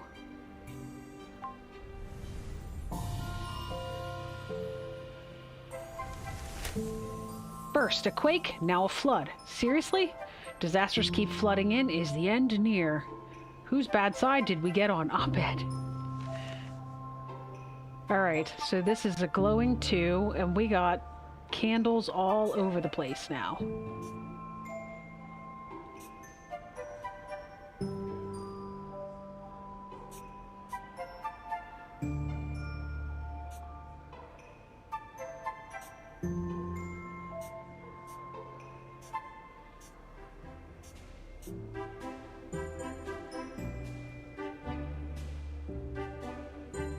Okay. I always have to remember which way they light up and which way they don't.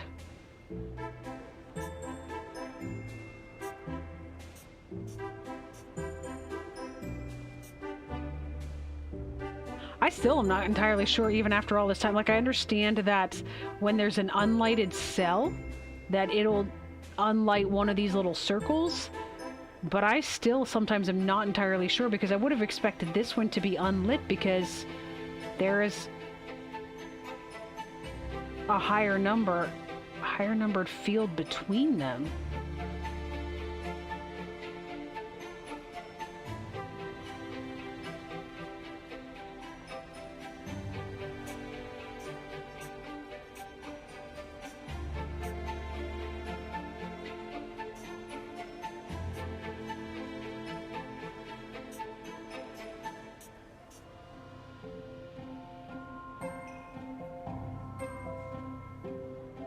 I tell you, these puzzles.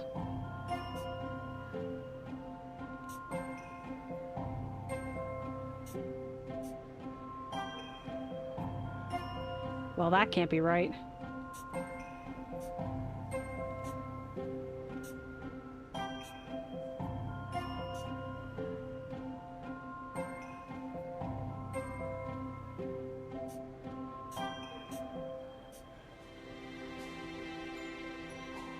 Lit from the candle below.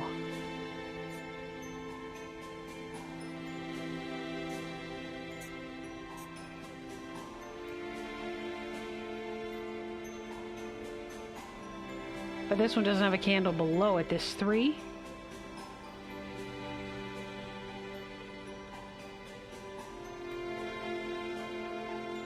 I don't remember what I was changing now.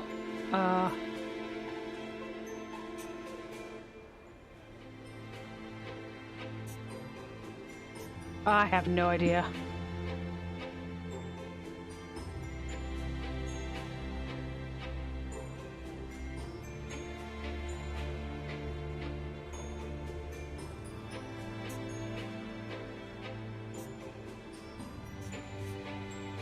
I think that was the way I had them last time.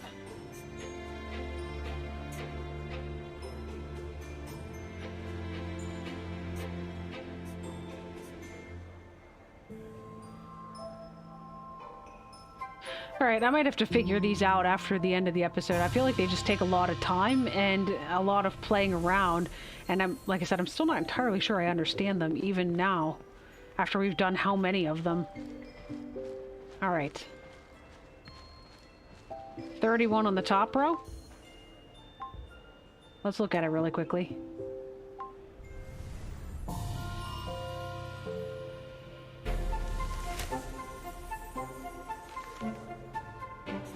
So Dan says 31. And then did I have this as a 1 or a 3? This one here?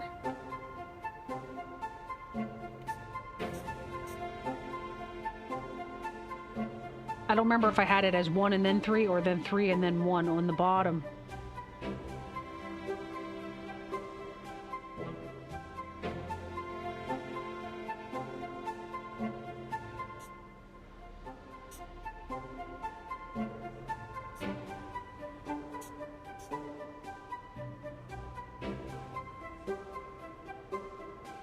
This one was a 3?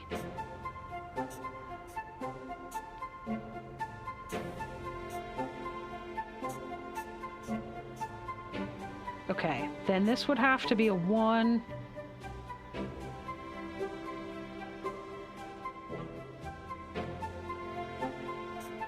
This would have to be a 2, 3, 2, and 1. Oh, we're close, Dan, but not quite.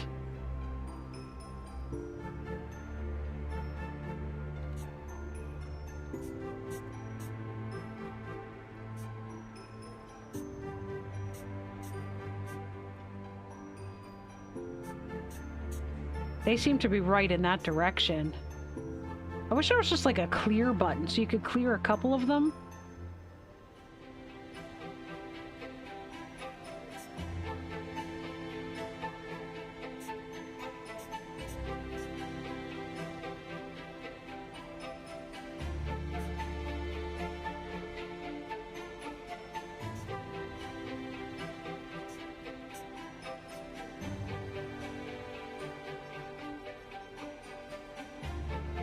I still have an extra... I don't mind Sudoku. This just isn't... I mean, it's not Sudoku. It's...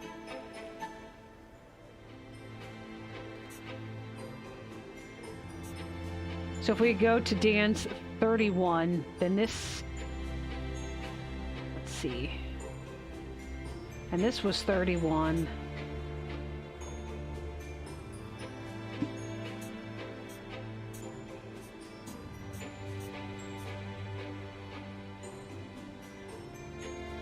Oh, dang it, I just cleared it all, Dan. I'm sorry.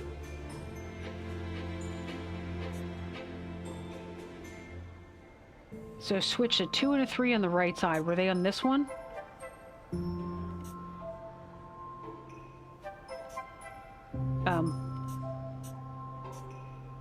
Okay. If this is truly 31, this has to be a 3 here and a 2 here. And then...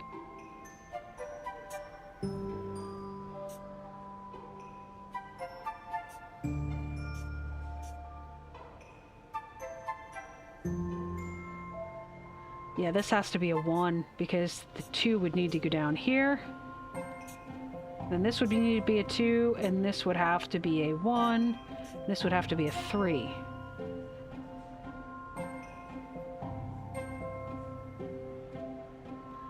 Try a 2 at the bottom and a 3. Like this. Because then we got to change some other numbers. Because then this would have to be a 1, this would have to be a 3. Ugh, this is why I want a clear function.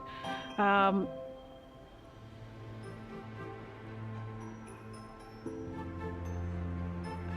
2, 3. Here, let's put these back in.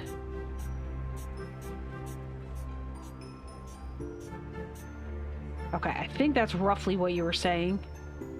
So then this would have to be a 1. This has to be a 2, which makes this a 1. And this a 2, and this a 3. It's really close, Dan.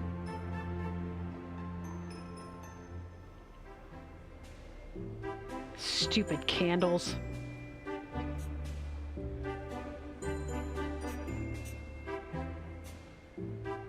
Okay, that does light this up. Yeah. You agree the game needs an eraser? It for sure needs an eraser. What if we make this one a 2 and this one a 1? And this would be a 3. Oh, now this one's got to be a 2 and it can't be a 2. Because this is hard-coded. Oh my gosh. Okay. Let's go to class. If I was playing myself, I would happily sit here and plunk around at that till I figured it out. But I know that it's kind of like, you really have to like Sudoku.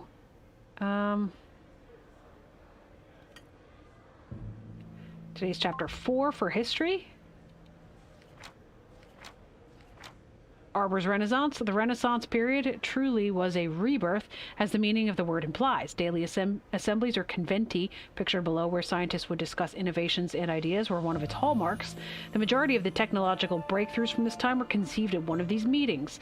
Inspired by the success and the results of that the conventi yielded, and following Hugh Hedrick's initial proposition, a place of refuge for great minds was constructed. Arbor Astucia, now known as Arbor Tech, was a technological think tank which gathered the greatest minds of its time under a single roof. It was, in a way, a precursor to the Academy. Let's go to class!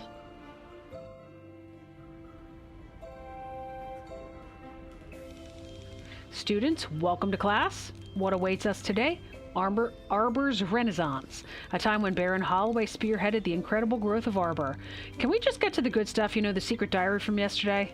Yeah, Professor, tell us more about that. Yes, please, Professor. I should have known this was coming, but I'm happy you're so invested in history. Let's do the quizzes first and then on to some intrigue. All right, here comes our shot. What was Arbor Tech first called? It was Arbor Astucia. Correct. After that time, it became the pioneering technological think tank we know. During Baron Holloway's watch, good enough was never sufficient. He always strived for more. This philosophy was instilled in every endeavor he set off on, including the Academy. It was truly a time where science and research thrived, and he was their main guiding force. Let's move on to the next one right away. Yes, let's go. Renaissance means rebirth. Correct rebirth, just what Arbor experienced under Baron Holloway's guidance. A time of technological innovation and wonder, each day yielded something new. It was not just a rebirth, but also a completely new way of life. Such sudden growth had never been seen before. So many wondered what the secret behind it was. Oh, I'm sure such a genius wrote it all down. But where? Yeah, something like a diary, let's say. Come on, miss, it's time. All right. What would you like to know? I'd like to know what... grown-ups are talking, so what was in this diary anyway? The Baron was secretive regarding all of his ideas, sketches, and calculations, disclosing them only to his inner circle of associates.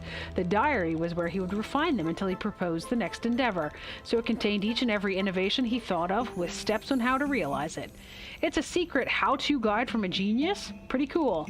Miss, I have a question. If such a thing did exist, why did it disappear? Well, you can imagine that many would like to get their hands on it, so who knows where it might have ended up. But legend has it, yes, Baron hid it somewhere, and in his will he wrote a poem, which was a clue to its location. You don't by chance know the poem, my dear, but of course. Quenched with tears and bathed in laughter. I wonder if this is going to be written down somewhere. Quenched with tears and bathed with laughter. With grace it nears forever after. What does it mean? That exceeds my knowledge on the subject, I'm afraid. Who knows, maybe one of you will find out one day. Just to write it down for later. We've wasted plenty of time, now on to the assignment.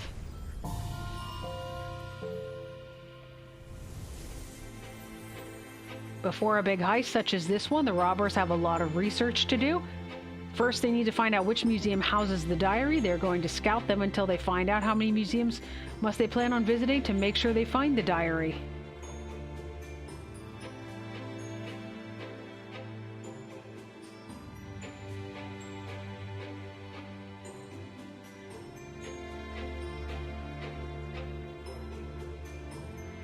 How many museums must they search?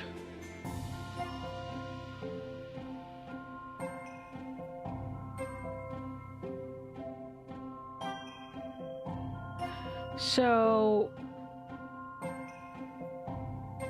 there's 8 of them total.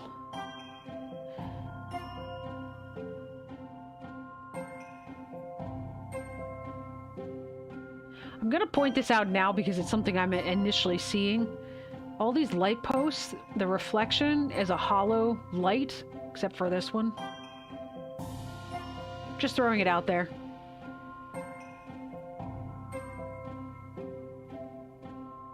So to make sure they find the diary, you would assume that it's 8, right? But it's never that simple. And I'm trying to figure out what would be not so simple about that.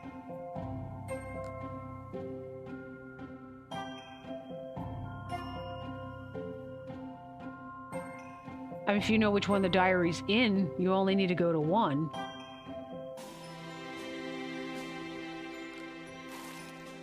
Here we go. Let's use a hint. There are 8 museums, but do they really have to visit all of them? After some number of visited museums, they can be sure of the diary's location, even if they didn't visit the one with the diary.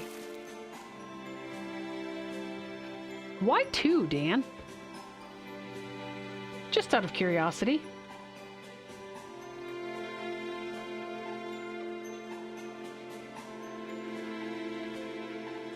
I mean, we can guess 2.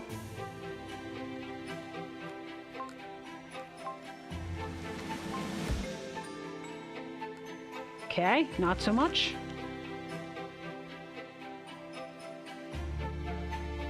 So they're saying after a certain number of them, we can assume we know which one it's going to be in.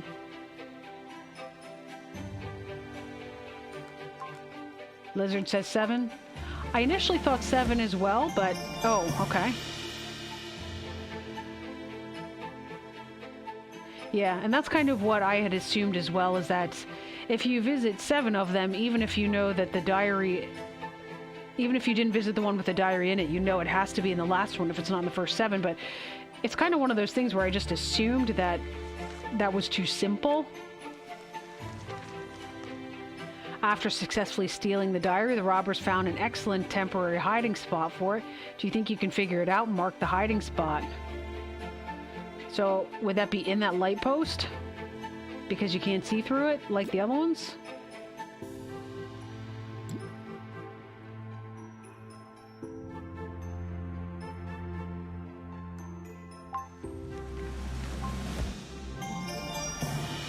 Well spotted, the shadow is a dead giveaway. Those clever robbers hid the diary in one of the street lamps. Who would think to look for it there?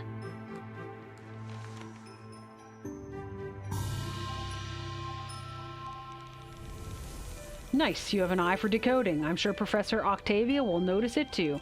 That's it, and don't get used to all this intrigue in class. This was just an exception. Oh man. Thank you for your attention. Now have a wonderful day.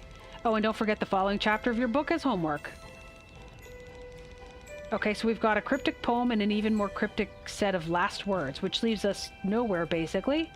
Sounds about right. Let's go outside and see what we can come up with. Okay, Maya, let's recap. What are the clues again? The first one, Anastasia's poem, quenched with tears and bathed in laughter. With grace it nears forever after.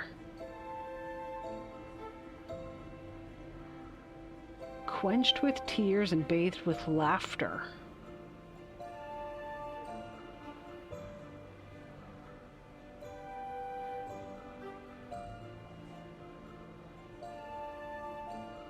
So, the only thing I can really think about that really kind of matches that from like a riddle perspective, quenched in tears and bathed with laughter, is happiness, right? I mean, you quench happiness if you're crying, and bathed in laughter. But I don't know, with grace it nears forever after. Tears, laughter, grace, ever after. Got it. The other from Octavia, the same force that shielded me watches over it for eternity.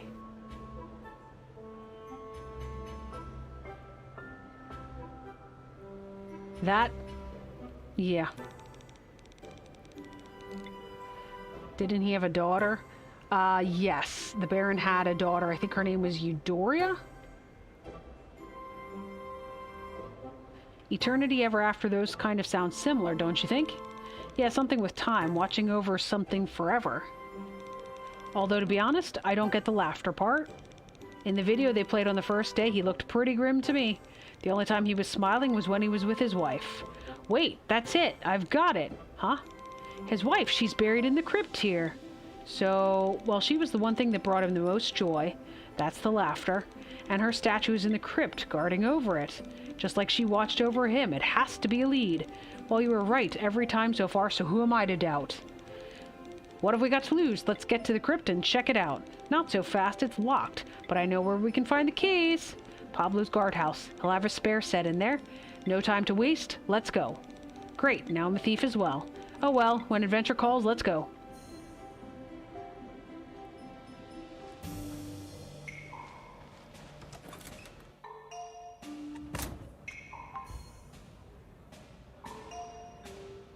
Okay, yeah, so we've done everything else. We did find the book for today. We have our paper for the day. So we're literally just on the main storyline. Now we've been to all of our classes. Oh, over here. The guardhouse. Hello? Hey, there's a chocolate bar. You were thinking a grave as well, Dan? I kind of was wondering if it had something to do with the crypt, because they were already talking, like they said some things earlier, like previous episodes or something about the crypt, but I didn't know how that would be laughter oriented, I guess. This is our best shot. I can see Pablo eating a cupcake downstairs. I know he has the keys inside, and that's the only way of getting into the crypt. Sam, we've got your back. Slip inside now. Break in.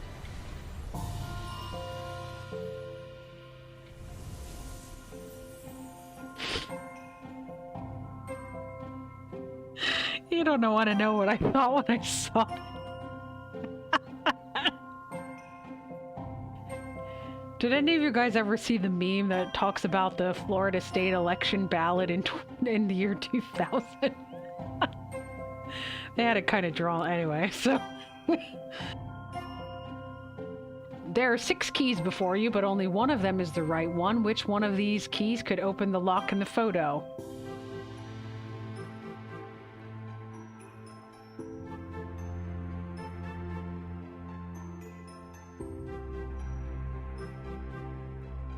I think it's this one, isn't it? And no one ever looked in the crypt. It would be a logical place, right? Wait. This key goes to another key?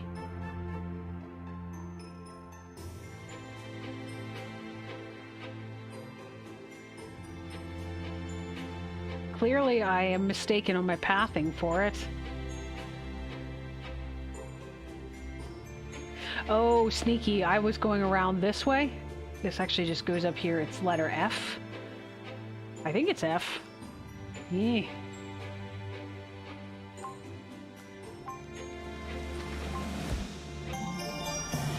That's right, of all the keys, this one is the only one that can actually fit inside the lock. It doesn't even have the exact shape, but it doesn't need to. While rummaging around the room, you also found this keychain. It probably belongs to one of the keys, but which one? So it's got an 8 on it.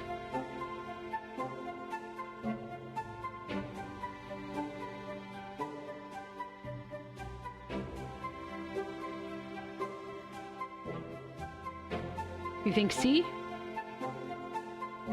Which one even is C?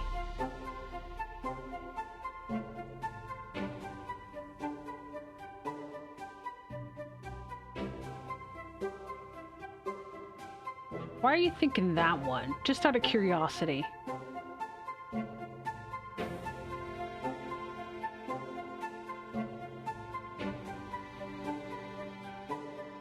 I'm not really 100% sure, but I noticed that of all the keys, the bases of them are all exactly the same except for this one, but I don't really know that that's got any sort of significance, so we can try C.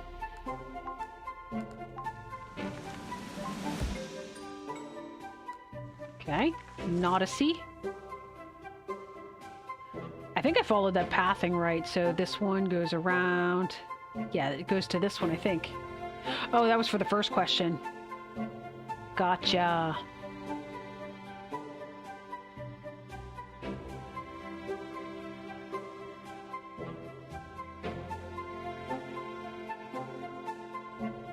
This one actually makes a figure 8. I think A makes a figure 8. Let me try A. Well done. If you observe the lines leading to the keys, you might notice that one of them is contorted into the shape of an 8. Huh. Yeah, sorry about the slow chat, Lizard. I'm not sure what's up with that. But I do try to wait up so that you guys have a chance to look at some of them.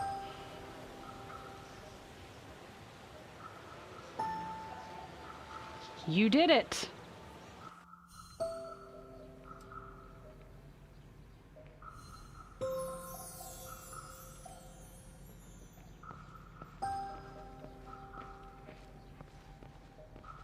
I know here's the keys. I just was looking around while we were in here. So he sleeps in the guardhouse? He's committed to his job if he sleeps there, just saying.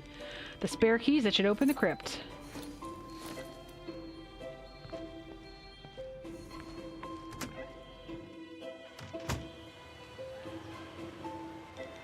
You got the keys? Great, let's get to the crypt. I wanted the chocolate bar up there. This is it, Sam, the crypt door, whenever you are ready. What are the chances we're going to remember if we don't go get it now? I guess let's go into the crypt and we'll try to remember to go get the chocolate bar. Unlock it. Let's unlock.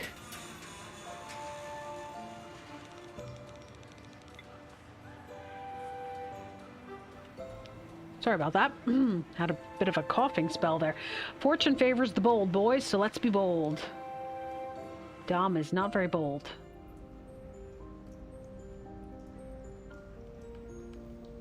Well, there be the statue. Wow, it's so peaceful.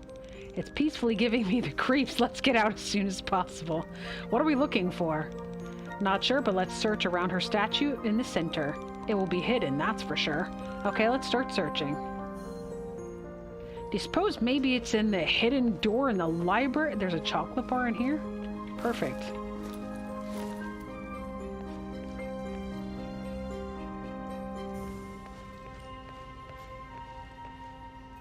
Here's a lever. What did you find, Sam?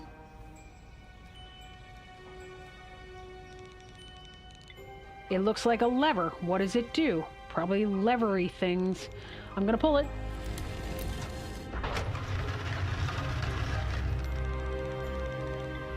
There's something inside, but wait, that's not a diary.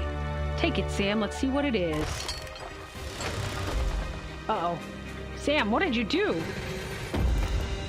We're gonna get attacked by a bear, aren't we? Just saying.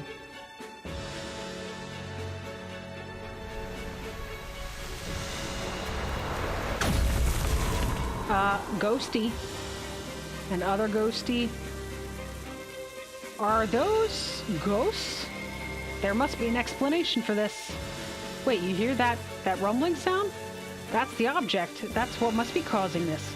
Somehow that's not reassuring. There are still ghosts around us. Come on, let's find the source and end this.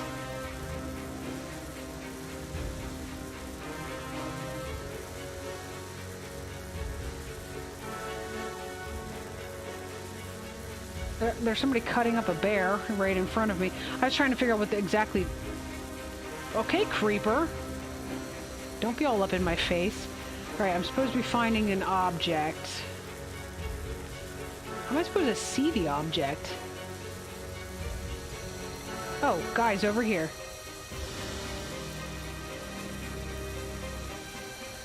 I can hear it in the floor here. We have to locate it exactly. Yeah, it must be buried here. Let's do it.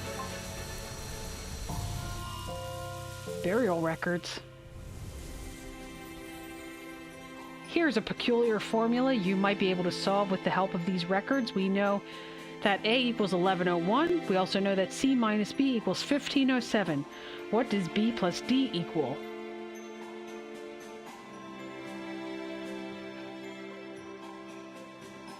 Wait, so this has nothing to do with this. A equals 1101. C minus B equals 1507.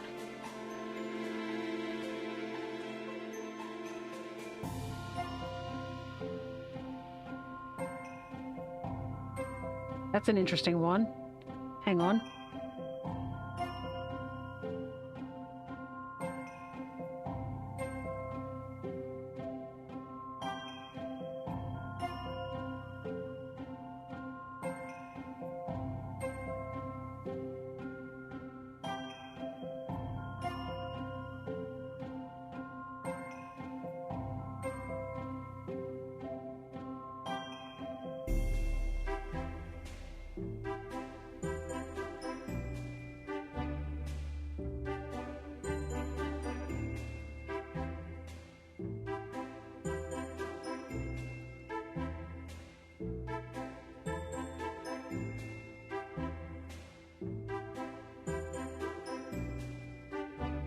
It's a weird one.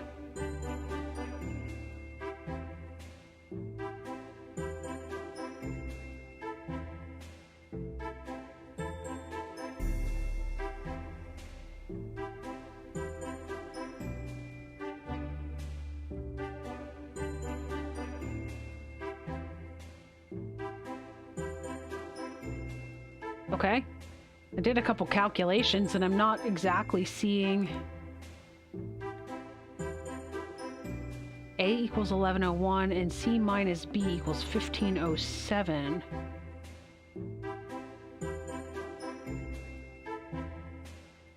Let's grab a hint on this one. We just found a chocolate bar, so you might have already connected the letters to the names and the numbers to the dates. Did you forget to consider how many months a year has? I definitely didn't do that. You might have already connected the letters to the names.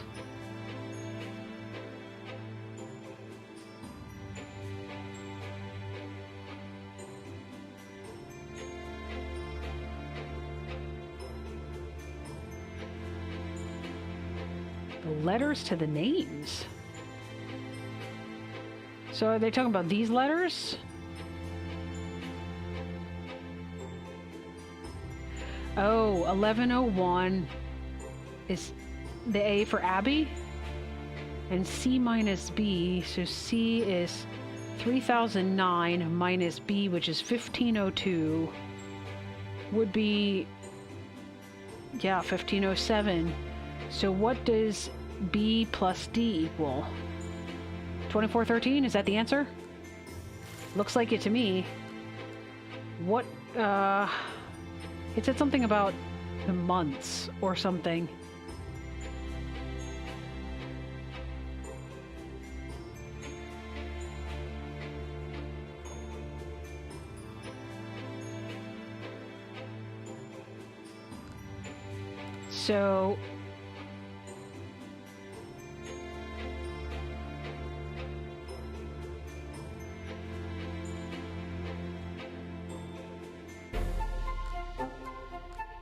So the closest ones, Lizard, to your guess are 2401 and 2411. It said something about the months or days or something, and I don't know if I can go back into the hint.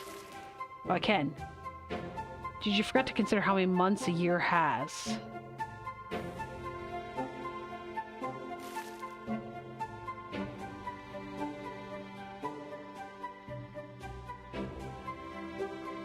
Let's go 2411. Just because it's making my head hurt. Because I'm not quite sure I understand their point.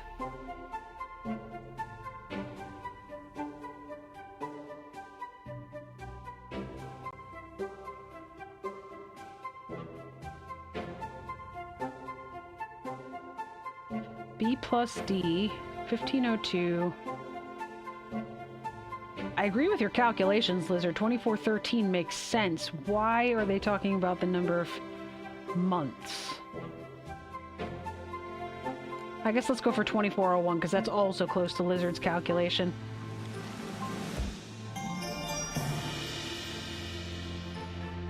You figured it out, so the letters connect to the names and the numbers connect to the date of birth. The question was tricky, though. The sum of 2 and 11 months is 1 year and 1 month. Oh.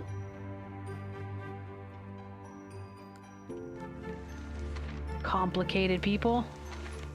Focus on their first names and you might find something interesting about them. One of them is disorderly, while the others are somewhat neat. Which one would you say is disorderly?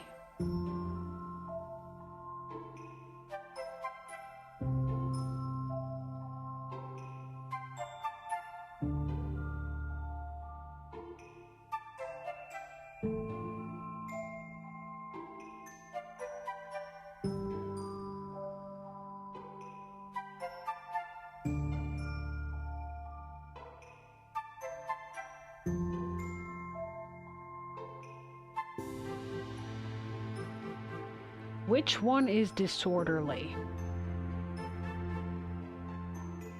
So I had a speculation about what this bonus puzzle was going to involve, but I'm not convinced that it does now.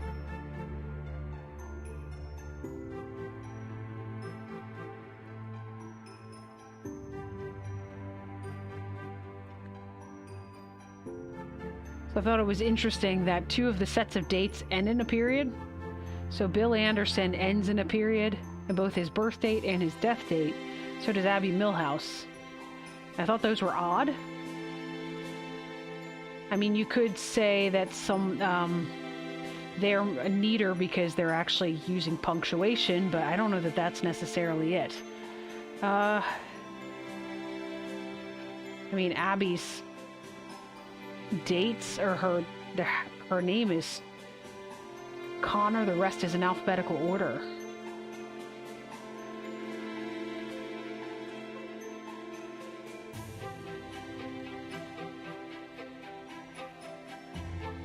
If you're going by that logic, could you not also say that it's Bill? Because if you move Bill down here, he's also... The other 3 are in alphabetical order as well. Unless you're talking about last names. In which case, that doesn't make a whole lot of sense. Alright, We're getting too deep into these chocolate bars. If you're stuck on this one, consider all the different ways you could order letters. One of them is sure to help.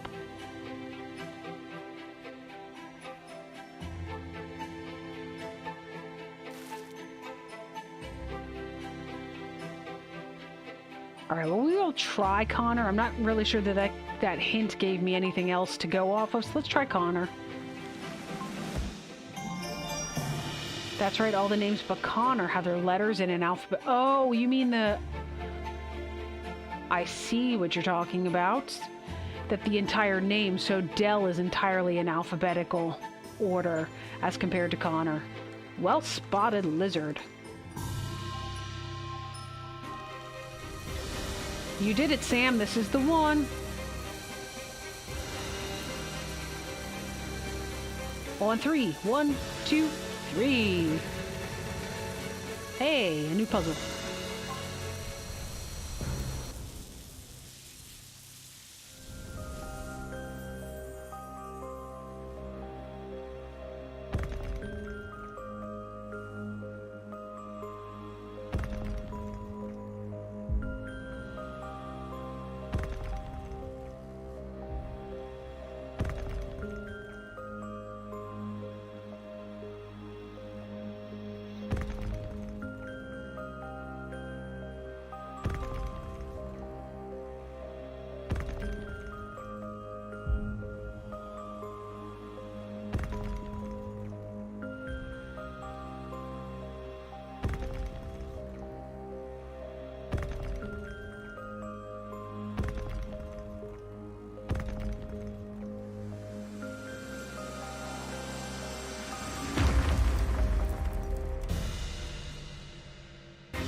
Over there.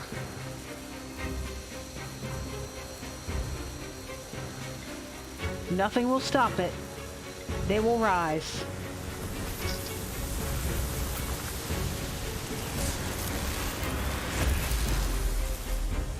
Is it over? What was that all about? Who is they, by the way? They will rise.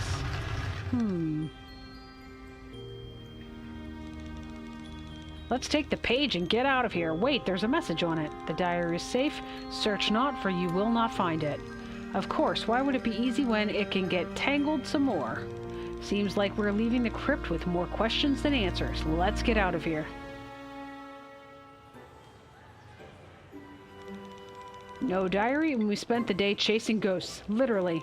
Well, now we know that the diary does exist, and we found another object which we wouldn't have found otherwise. You're right, I guess. But what were those things down there? Did you see the blue glow around them? Didn't it remind you of something? Yeah, it was the same one as around the bear. Ah, the good old times when we thought bears were scary. Can't say I see how it's connected, though. That makes 2 of us, but we're making progress, that's for sure. Whoever has the diary knows much more than us. And they left that note for a reason. Someone else is looking for it, too. The hooded man is the prime suspect. We will have to wait till he reappears. What did we get ourselves into? We're in too deep to back out now, boys. Spread out. Maybe the winter festival tomorrow will give us a little break. Somehow, I'm not so sure about that. All right, let's go find that chocolate bar. That I've already forgotten where it is. It was near the guard's office. Which is where? Did it put us in the back of... Oh, that's... It moved us to the entire opposite side of the school, didn't it?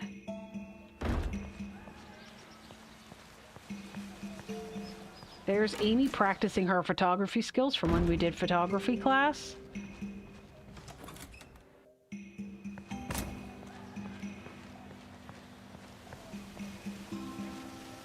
Chocolate bar.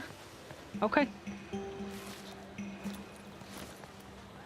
Anything else for today?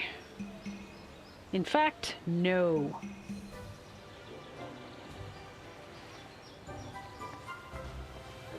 Alright guys, well that is probably where we're going to leave this episode today. I'm just going to meander back up through to my dormitory so we can go to sleep. And say we've ended day 6. Couldn't remember what day we were on.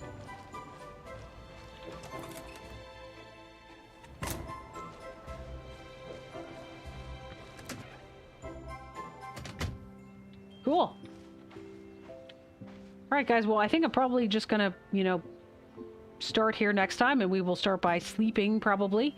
So that will be the end of this episode, and then presumably we will be back next Sunday to continue trying to figure out what in the heck is up with this bear and now these ghosts.